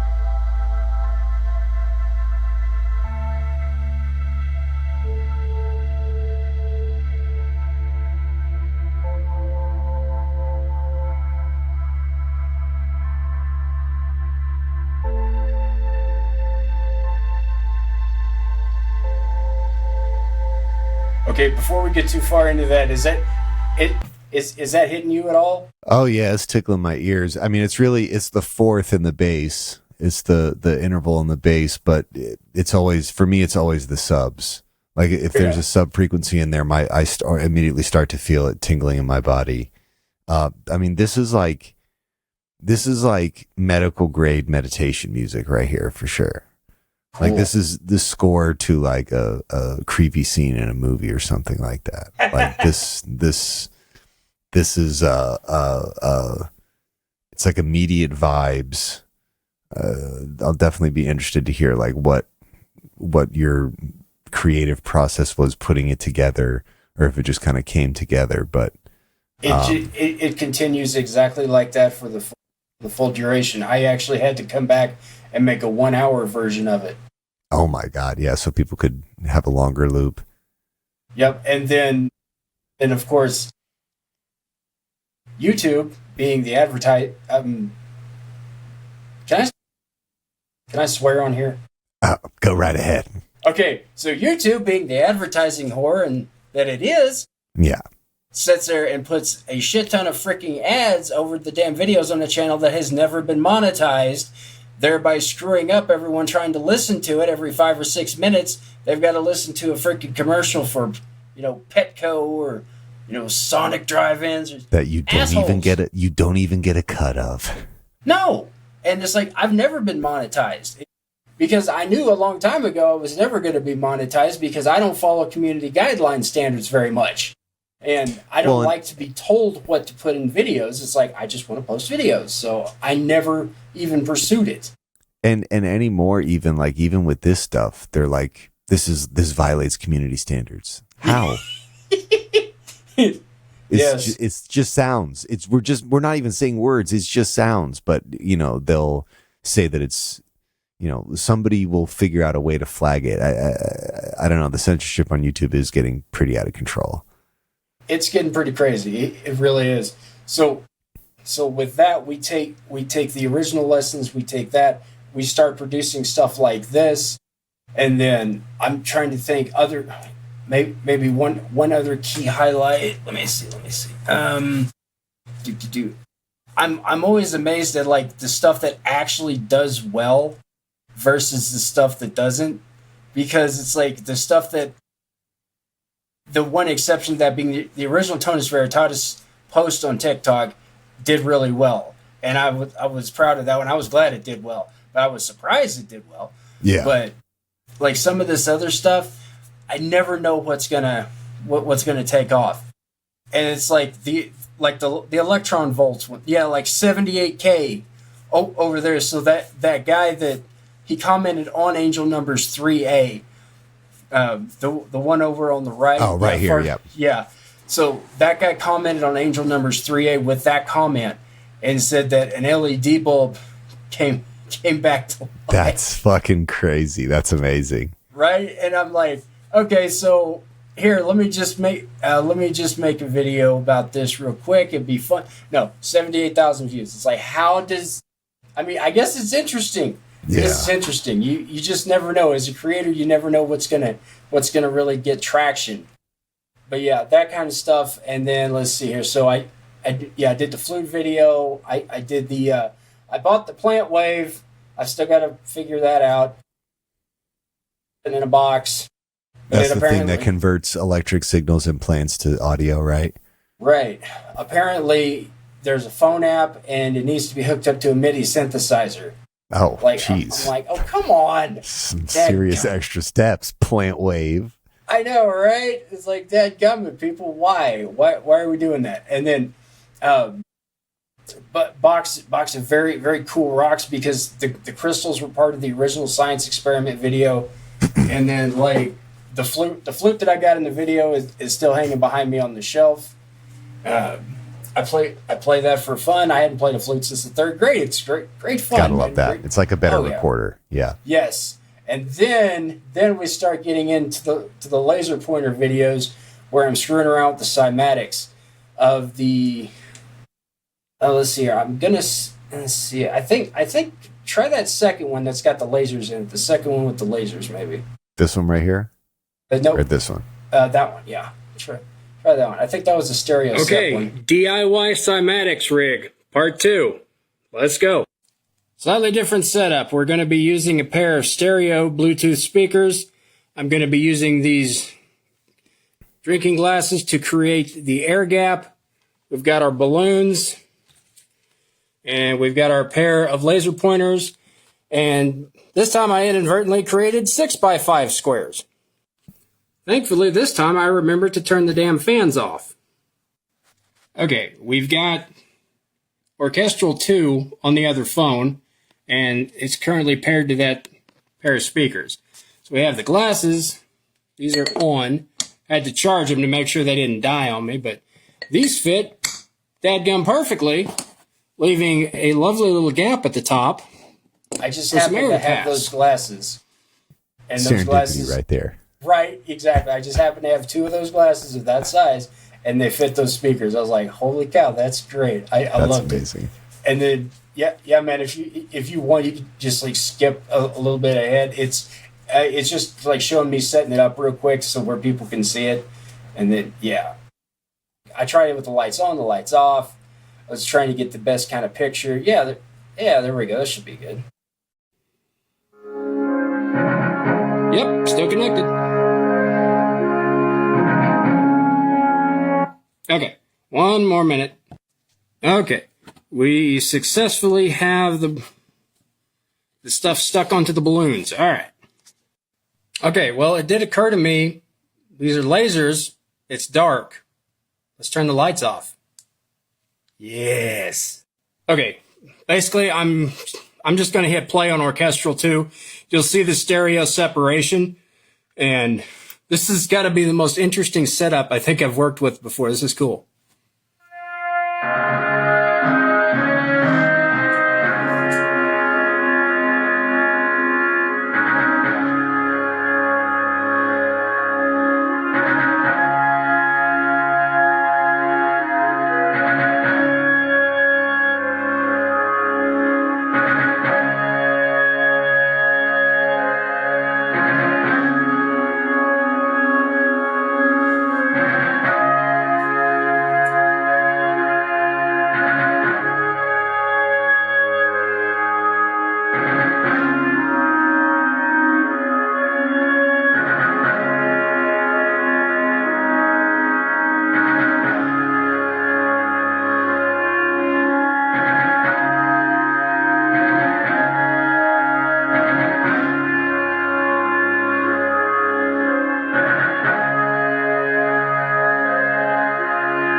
That intro is kind of long-winded. It's almost over.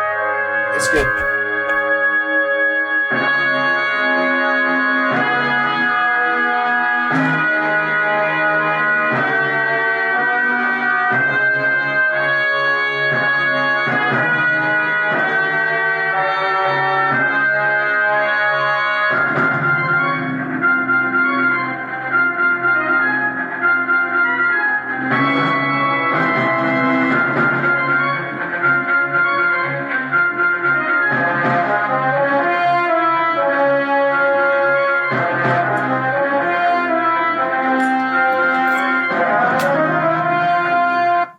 I'm going to turn the lights back on because in the phone screen, I'm not seeing the patterns that I'm seeing with my eyes on the boxes. Hang on.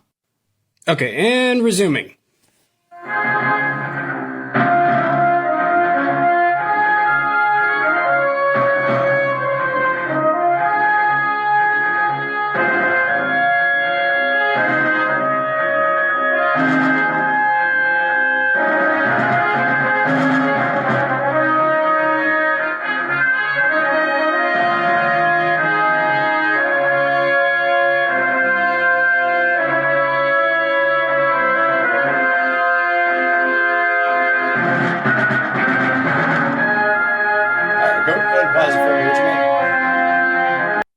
Okay, so what I wound up with here is the limitation, one of the speakers that I'm using, because they are small enough to fit in a drinking glass. Yeah, right. It's just not going to get that much. Also, those are very old pistol laser sights, so they're cheap laser diodes, man. They're just, the beams are not very exact. They're kind of all over the place, and the way I'm filming against the rig, you're getting the reflection and the glare because of the little mirror dots I'm using. But that was the beginning of the stereo sep in the cymatics experiments. And you can definitely see the difference between the left and the right channel. It's specifically when stuff hits, because the timpani was panned about 40% to the right. Wow. So you get more of the impact in the right channel. I came to the conclusion I need better speakers, and I need a better way to get a reliable air gap over a speaker. Now, the problem is I can't just get, like something the size of a full body condom to wrap up, like an 18-inch subwoofer or something like that. I need a better way to do it. Well, I'm working on it. I just actually just right before we started the interview, I found out that RC car enthusiasts build scaled down stereo systems. No fucking way. Yes. Are you kidding me? For their cars. Oh my God. That is amazing. 2-inch, right? 1/10 scale subwoofers, man, that are like fully tricked out, aluminum heavy magnets, full wiring. That is hilarious. And they're 2-inch diameter. I'm like, oh please, yes. Yes, I must find these. And I'm like, I'm going to go buy some of those things and figure out how, I'm going to, I guess, run through an amplifier, get a little amplifier. But yeah, they build for like the stereo competitions for RC cars. I'm like, oh, that's perfect, because it's not so large that I have to wrap a speaker cabinet. Right. I don't have to wrap like, an 18-inch subwoofer up or something like that. But dadgum, man, yeah, that's cool. I need better speakers, and just because to get the cymatics, you have to have that air gap. It doesn't have to be a big air gap. It just needs to be a little bit of an air gap for the balloons to stretch over. Now, there's other ways to do it. Obviously, I mean, I could put it, I could just put liquid in the speaker cone, but I don't want to screw up the speakers, that kind of thing. Yeah. Even with the waterproof, but every Bluetooth speaker I've tried so far, and I've tried 3 different sets of them, and they all have a severe lower end limitation. Yeah, well, for sure. Like there's only you're only going to get that from like a subwoofer, or at least a bigger speaker. And you could go to, there's a million sites where you could buy like a cheap 10-inch subwoofer, but even so, like then you need a 10-foot space around you so that when you put liquid in there and start vibrating it, it's not spewing liquid all over the place.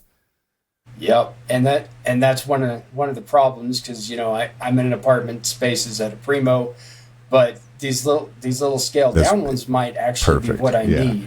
Well, at a very minimum, it'll let you try the experiment at scale to see if it's even worth. Okay, I could do this big, but I would need this much space, and it'll just be an easy way for you to, without having to give up a room in your apartment, to commit it to visualizing sound with lasers. Right. Well, the next part of this I've got is actually I ordered a proper 100 milliwatt ultraviolet laser, and I've got cyanotype paper. Oh, you ever heard of nice. that? Yeah. And so I'm gonna try to see if I can get some cymatics drawn on some paper with it. Is going to be the next thing I'm working with. That'd be super cool. Heck yeah. Yeah, this is sick. Were there any other videos on here before we kick it back to just like any of the newer ones? Oh, that you'd want to show? And I'll share the screen with you again here. One second. Please.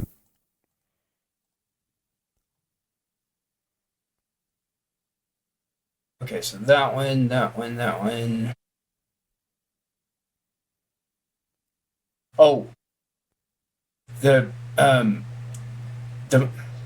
multiscalular composition of Tonus Veritatis. It's another building block in the progression of the musical system. Yeah, that one. Oh, perfect. Yeah. I've been meaning to make this video for a while, but I always get distracted by something else. However, today we're going to talk about Tonus Veritatis' capability for multiscalular composition. What do I mean multiscalular? What I'm talking about is writing pieces in 2 or more different tones at once. So a melody playing in 1/7/4 with the counter melody playing in 5/28, or vice versa, or one playing in 4/17. The difference here, you can take traditional music and you can write a bass line in F and you can write a melody line in C, right? But they're beholden to their key signatures unless you're writing in modes. Tonus Veritatis simplifies that there are no key signatures. And it's all mathematically determined based off of your zero tone. So you're not going to be bumping in accidentals, is what I'm saying. It's not going to sound... It's going to sound like it sounds. It's not going to sound wrong. Because if you do that with normal music, key of concert F, key of concert C, something's gonna sound weird because C has a B natural in it, and concert F has B flat in it. So something is going to sound off. Yeah. You're simply not going to be able to use those notes. But with this, you can stack these things. You can absolutely stack them like a grilled cheese sandwich if you want. Love that. I love grilled cheese. Yeah, man, me too. Another playing. So what I'm going to do is I'm going to show you pieces that I started weeks ago and they got sidetracked with, and it's one melody, it's identical, but I'm playing it in multiple solfeggio tone frequencies.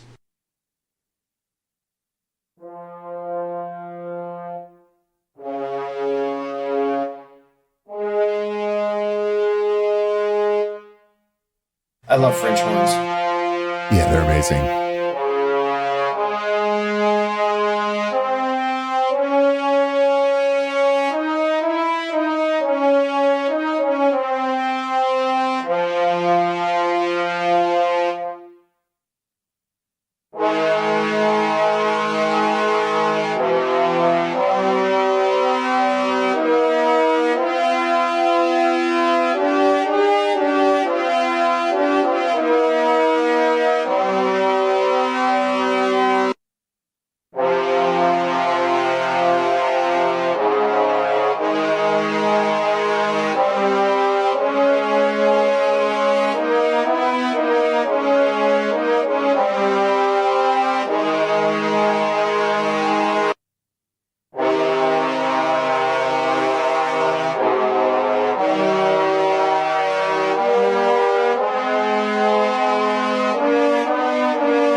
Yeah, it's like all harmonious.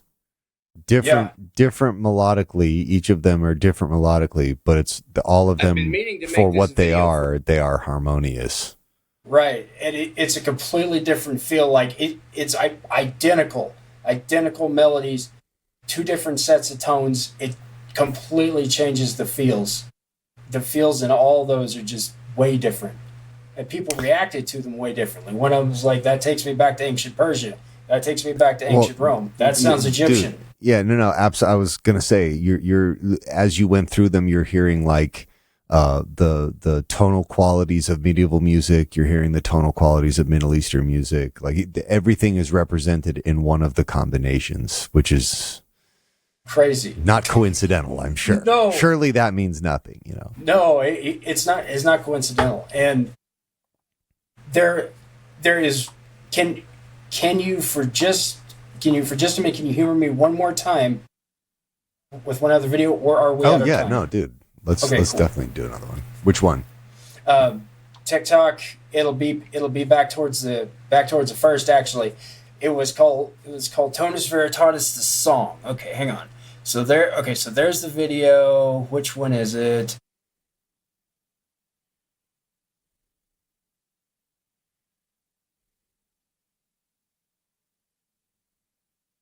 It's not that one. That's the first melody. This is just the chords, not the melody. What is that? Tonus Veritatis. Just the chords. This one's for Derek Zoolander, so that can't be it for sure. No, that's not it. Where'd I put it? Putting it through AI. Yeah, there's a guy that did the AI stuff. Oh, nice. It wasn't that guy. See if I can find it on my phone real quick. Sorry, man. Oh, crap. First actual melody I have written with Tonus Veritatis. Yep. That wasn't using samples. Is that it? No. It might be right before that, though. This one right here? Try New DAW test? Wait. Try that one. 1391. Yep. That's it. You got it. We did it.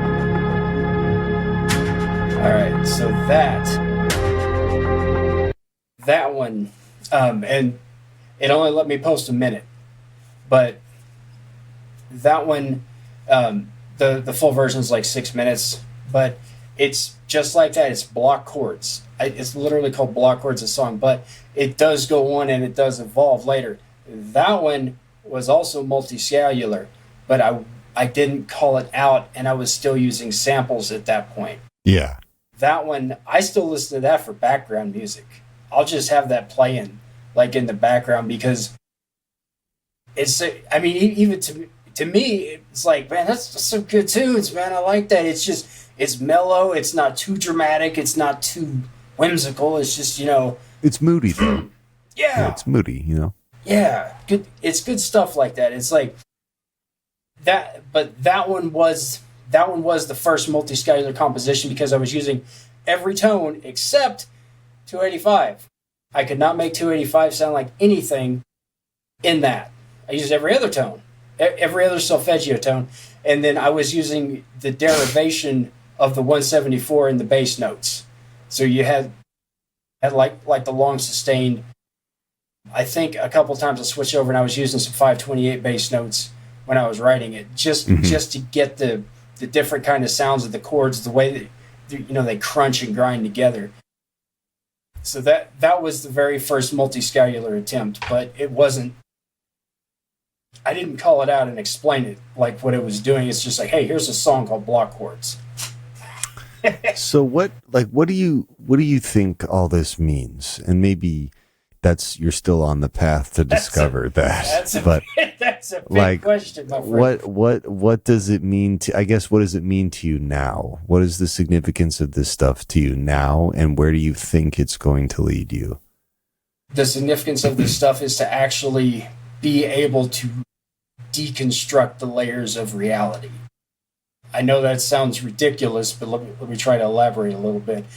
Because of the source code that we see with this stuff, because of the base pair code, the actual like building blocks, the mathematical building blocks that keep all of these frequencies held together as solid matter around us, because we see that now and we can start to play with it. Being able to amplify and direct multiple different types of frequency waves, like I was talking earlier, like a speaker, a TINS unit, and a radio, all fire in a tuned set of frequencies, at a human body or at an area, see if we can, boil water, open a portal, whatever we're going to do. But what this stuff means is this was sort of the on-ramp to getting down the road to some much better understanding of what and where and how we are. Well, I love that. Number one. Number two, I've just loved watching all of where this has already taken you. And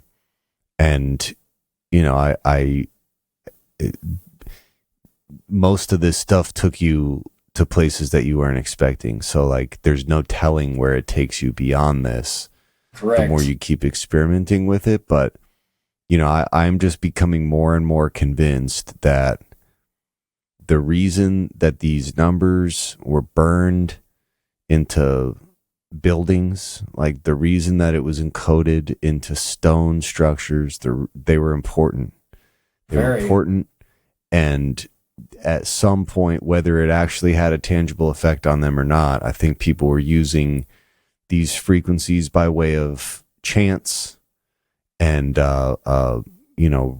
like ceremonial rite kind of shit, but without even realizing like there was some actual physical benefit to bombarding yourself with that wave energy.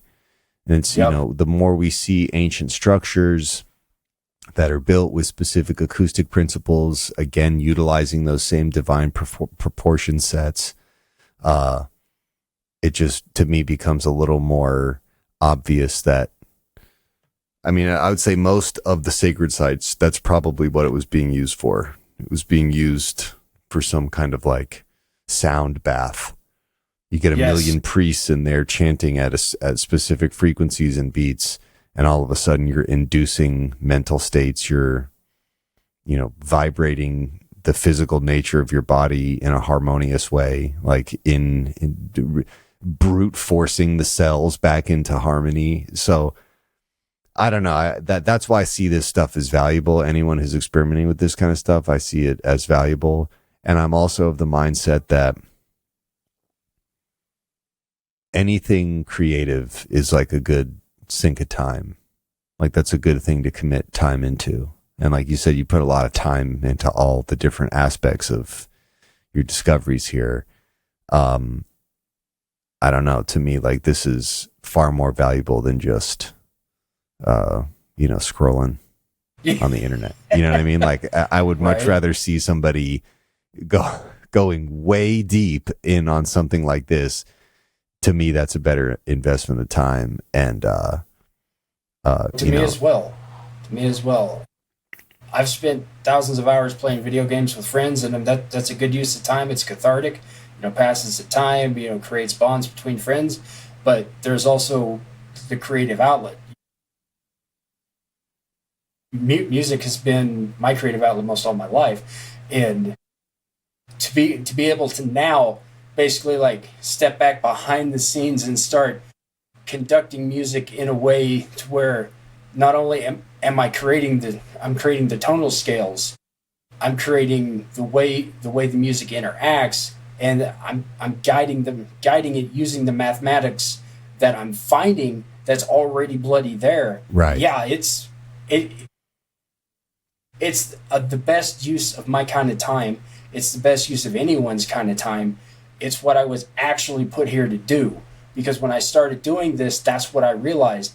That's what I'm supposed to do. I'm supposed to be like one of many, like Wizard of Oz type, sound magicians, or that does sonic geometry, that does sonic magic, or whatever it is. But I'm supposed to figure this stuff out. Well, dude, I love it. And I'm just glad that somebody's doing it. Like a lot of the, definitely some of the math stuff is like well over my pay grade. It's well above my head. And I feel like it's one of those things that has been historically, like, sadly underserved. Like, why did these ancient cultures care about these numbers so much? Why did they care about them so much that they encased them in stone so that they could survive hurricanes and earthquakes? Why? Why is that? It's because this is the source code shit. You know, sounds won't heal you, but sounds might establish some order in your body and help your body heal itself. Sound won't solve your problems, but it might put you in the right mental headspace to deal with them. Yes, to where your mind and your body can work together and deal with it. Yes. You know, I feel like that is, especially now, it's super important, especially right now. Oh my God, yeah. When we got a pill for everything these days. Well, and like you were saying, the blue light, the screens, yep. These glasses filter out blue light. Blue light, black mirrors, yeah. Yeah, no, we're getting assaulted by this, and we don't even know it because of all the fun conveniences that we have. I mean, even us doing this right now, like we're playing into that system, but I don't know, anything that can undo that. And really, like, we were the experiment for sure. Our generation and the generations after us were the experiment with being bombarded with electromagnetic radiation. Like, no other generation had 5G towers. Yeah. Right? No other generation had radio wave and microwave towers all around them, firing all the time. We're the first generation that experienced that. And again, we love those technologies because of the things that they allow us to do. But I don't think anyone is prepared for 20 years down the road when they're like, yeah, well, everyone has cancer. Everyone has cancer because you were bombarded, like, really for your whole life. You were bombarded with electromagnetic radiation, and the mutations, they're out of control. We just can't keep up with them. But they didn't know necessarily that was going to happen because, you know, we just started doing this shit 20 years ago. But I won't be surprised in the future when that becomes like a serious, for our generation, like a health concern, a serious health concern. Yeah, it'll be something that's like you're born with it because of, like you said, you know, generational exposure to massive amounts of EMF just everywhere. Electromagnetic frequency, yeah. When you're sleeping, when you're awake. Yeah, there's no hiding from it. You know, instead of panic rooms, people will have like EMF blocking chambers. Yeah, like Faraday cages. Yeah, everybody just have a Faraday cage room you can go into. And it'll be something like that. It's like you're born with, like, you know, the EMF cancer or whatever.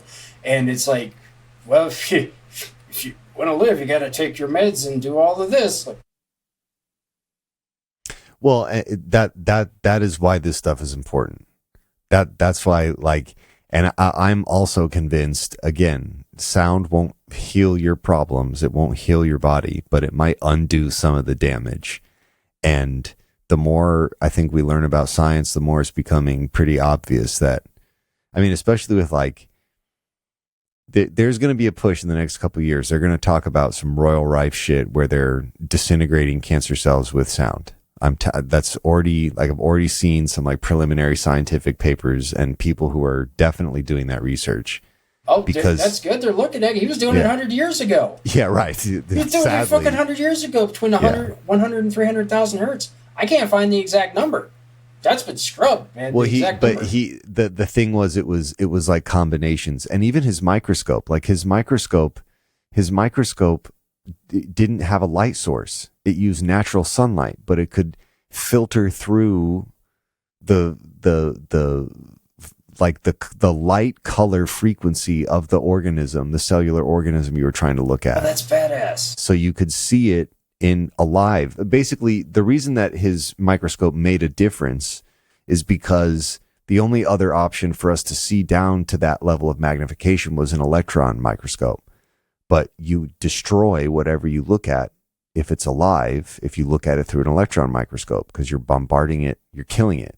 Like you're you're like freezing it in a state when you use an electron microscope. You can't look at cells alive, but his microscope with just sun, you could like look at living cells, and he would find, I'm pretty sure he would find the audio frequency based on the frequency of light that made the thing most luminescent, like basically finding the visual color frequency of that organism, and then doing the math to find the frequencies. And then, but even so, like cells have shape and structure, and anything that has shape and structure has a resonant frequency. And if you hit that shape and structure with that specific frequency or type of wave with enough amplitude, it'll shatter. This is just basic, simple physics of form and structure.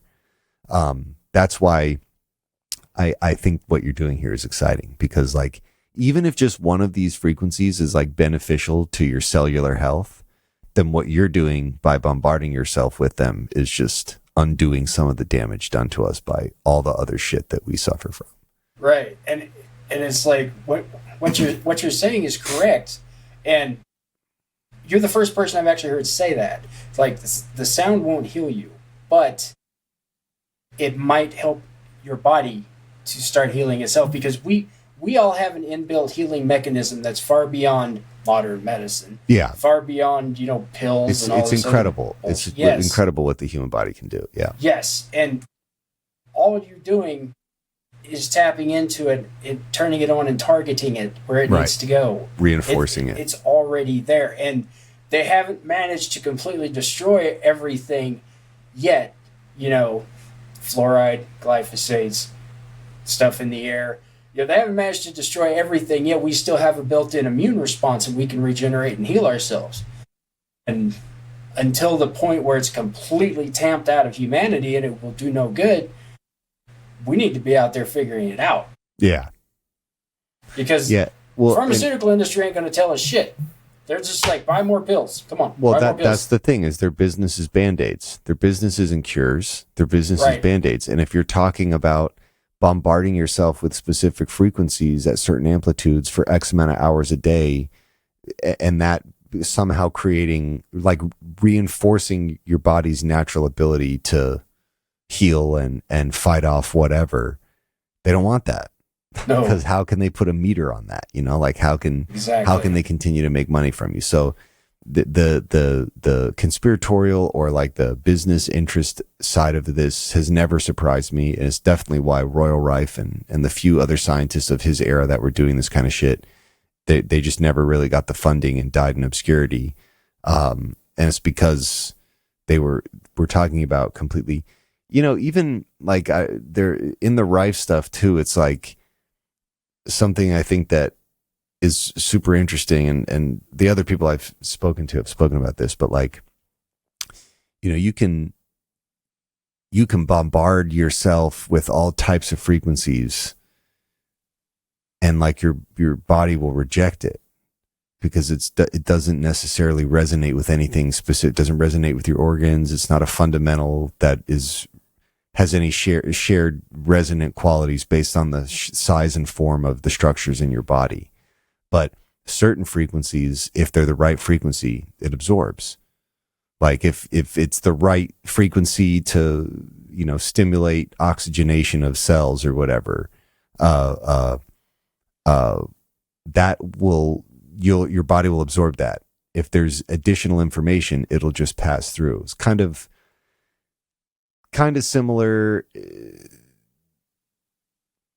It's again just form and structure. We're bombarded with frequencies all the time that we can't hear. Ultrasonic or subsonic. But the certain that we can. I don't know what I'm trying to say here. I can't formulate my idea here. But what I'm saying is that your body is like an intelligent antenna. It picks like the stuff that is useful, it absorbs. The stuff that isn't useful, it does its best to just let it pass through. Yeah. Well, specifically with that, our minds are transceivers for signals that science doesn't acknowledge right now. Right. We can perceive signals in waveforms that science cannot measure. Or at least our science right now can't measure it. Yeah. I mean, you get, cosmic intention. You get, communications from another dimension. You get people communicating with spirits. Even like ESP, just an ability for us to communicate without spoken language, Yep. You quickly get into that territory. There's a book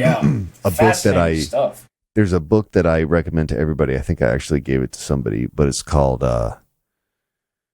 Limitless Mind. It's by a guy named Russell Targ, who was part of the SRI remote viewing stuff. But I know I commented on one of your videos too about hemisync, and it sounds like from what you were talking about, you did end up going down that rabbit hole, because that's an interesting one. Again, using two beating frequencies to induce a mental state. Yes. Like, this is shit people have been researching for a very long time, even by modern scientific standards. Yeah. And whatever the intended programming is, that's the difference. That's how binaural works. I went down kind of a rabbit hole, and I didn't hit a dead end. One of the pieces I did was I called it pentaneural, because it was the overlapping, combining of 5 different frequencies together. It was the differences between 5 different frequencies and the offsets between all of those. So I've got it over here somewhere. Hey, maybe I can come back for part 2 at some point. No. Well, that's definitely what I was going to suggest, is because obviously we want to see where this continues to go, but at some point in the future, like coming back and do a catch up on sure. What exciting new territory. I've got another book that might interest you that starts out talking about sound, but they're talking about sound and wave propagation to make a bigger argument about the nature of reality and its relationship to waves and energy. It's kind of like a lot of the stuff we're talking about, but it's from more of like the opening a portal perspective, yes. Like a rip in space time, but it's called Stalking the Wild Pendulum. It's written by a guy named Itzhak Bentov. That would be another book worth checking out. But I want to have you back on, because I want to see what you see when you go over all the shit that I was talking about earlier, like Irv Wilson and all of his stuff. Like I want you to spend some time with that and then see where that takes you, because it's almost exactly what you're doing, but like he makes these new scales based on geometric actual shapes, and then he plays the shape. He uses the shape to determine the composition. It's like again, taking a lot of what you're talking about and morphing it into, a different, I don't know. I think you're going to love it. And I'm excited to see like what it makes you think to do. Oh man, that sounds awesome. That sounds awesome. Shoot, yeah, dude. I've got so many things like that I want to get into like as soon as possible. It's like I've been dealing with some medical crap for about the past month. I've basically just been down. Sure. But one of the things that I've got now, I have the angel numbers, the combined scales with those, and what I call the WTF numbers, because they just happen to fit the 369 pattern, and I don't know what they are. One of them was like 501, and so I have those, and then now I found a list of between 2 different videos on TikTok of Tibetan singing bowl frequencies. Guess how many Tibetan singing bowl frequencies there are? Yeah, shocker, all of them. No, I mean, can you guess the number of individual tones? How many tones of singing bowls? I don't know. No. 33. Yeah, of course. And I'm sure as you go through the numbers, all of those tones will be represented in some way in the math that you're like. You open up that grid again and add the Tibetan singing bowl frequencies. It would not shock me if all or many of them are on that list. Well, yeah, that's just it, because it's like this one had these don't just polymap to 369. These are like 6, 8, 7, 3, 9, 5. There's a single tone that's 5 also. Interesting. And when you get those I'm gonna wind up with 36 plus 39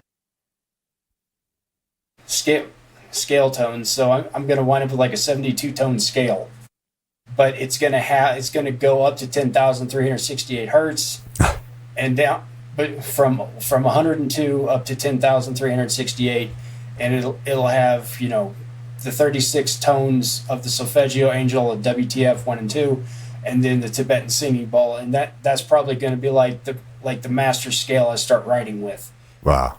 That's like the one thing I've been trying to do for a while, is figure out what the master tuning scale is, or figure out a master tuning scale that has enough of the correct tones and enough of correct benefits, and to be able to write music that can change stuff, you know. Yeah.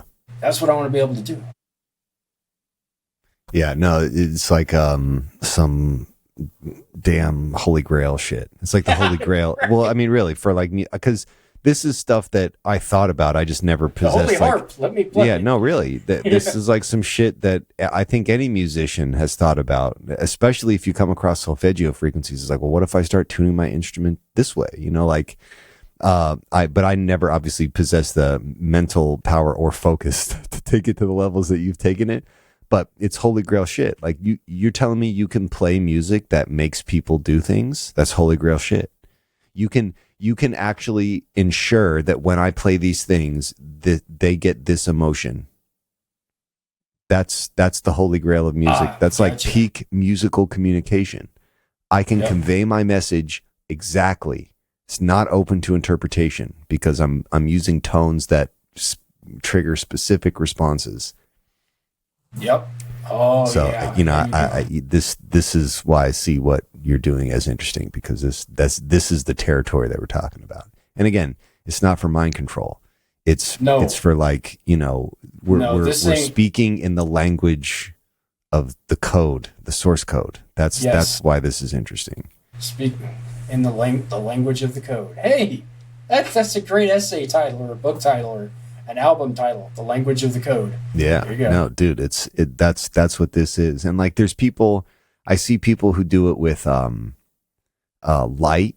Like I've seen people go on similar tirades about how you start to see these divine proportions in the visible light spectrum, and all those numbers are correlated with any other experimentation into audible sound or microwaves. Because the proportions are the same. The math is the same. This is the source code shit. I could literally say that for the next 30 minutes and it's still, every time it'd be like, oh my gosh, I can't believe that this is what we're talking about. But dude, I want to thank you so much for coming on the show and explaining to us all of the interesting stuff you're doing. I'm going to have all these links in the description to the video, but is there anything you want to say to the audience about what you're doing, words of inspiration, where to check you out? The floor is yours. Go ahead. Always ask questions, stay curious, and don't accept what you're told. Fucking legendary, dude. I love that. That's like the perfect way to end this. All right, folks, this has been the Totally Legitimate Business Podcast. Thank you so much for listening and watching. Like, subscribe, check out SenorMusica81 on the social links posted below. Follow what he's doing, and we'll catch you on the next one. See you, folks. This has been the Totally Legitimate Business Podcast. The end. With your host, James Oliva. Executive producers, Clint G and James Oliva. That's obnoxious. Sound design, mix, and master by James Oliva. Literally no one cares. For more Totally Legitimate Business, subscribe to our YouTube channel at Totally Legitimate Business, or add us on TikTok at TLB Pod. When will this end? Thank you for listening. Now get back to work. Move it along, buddy.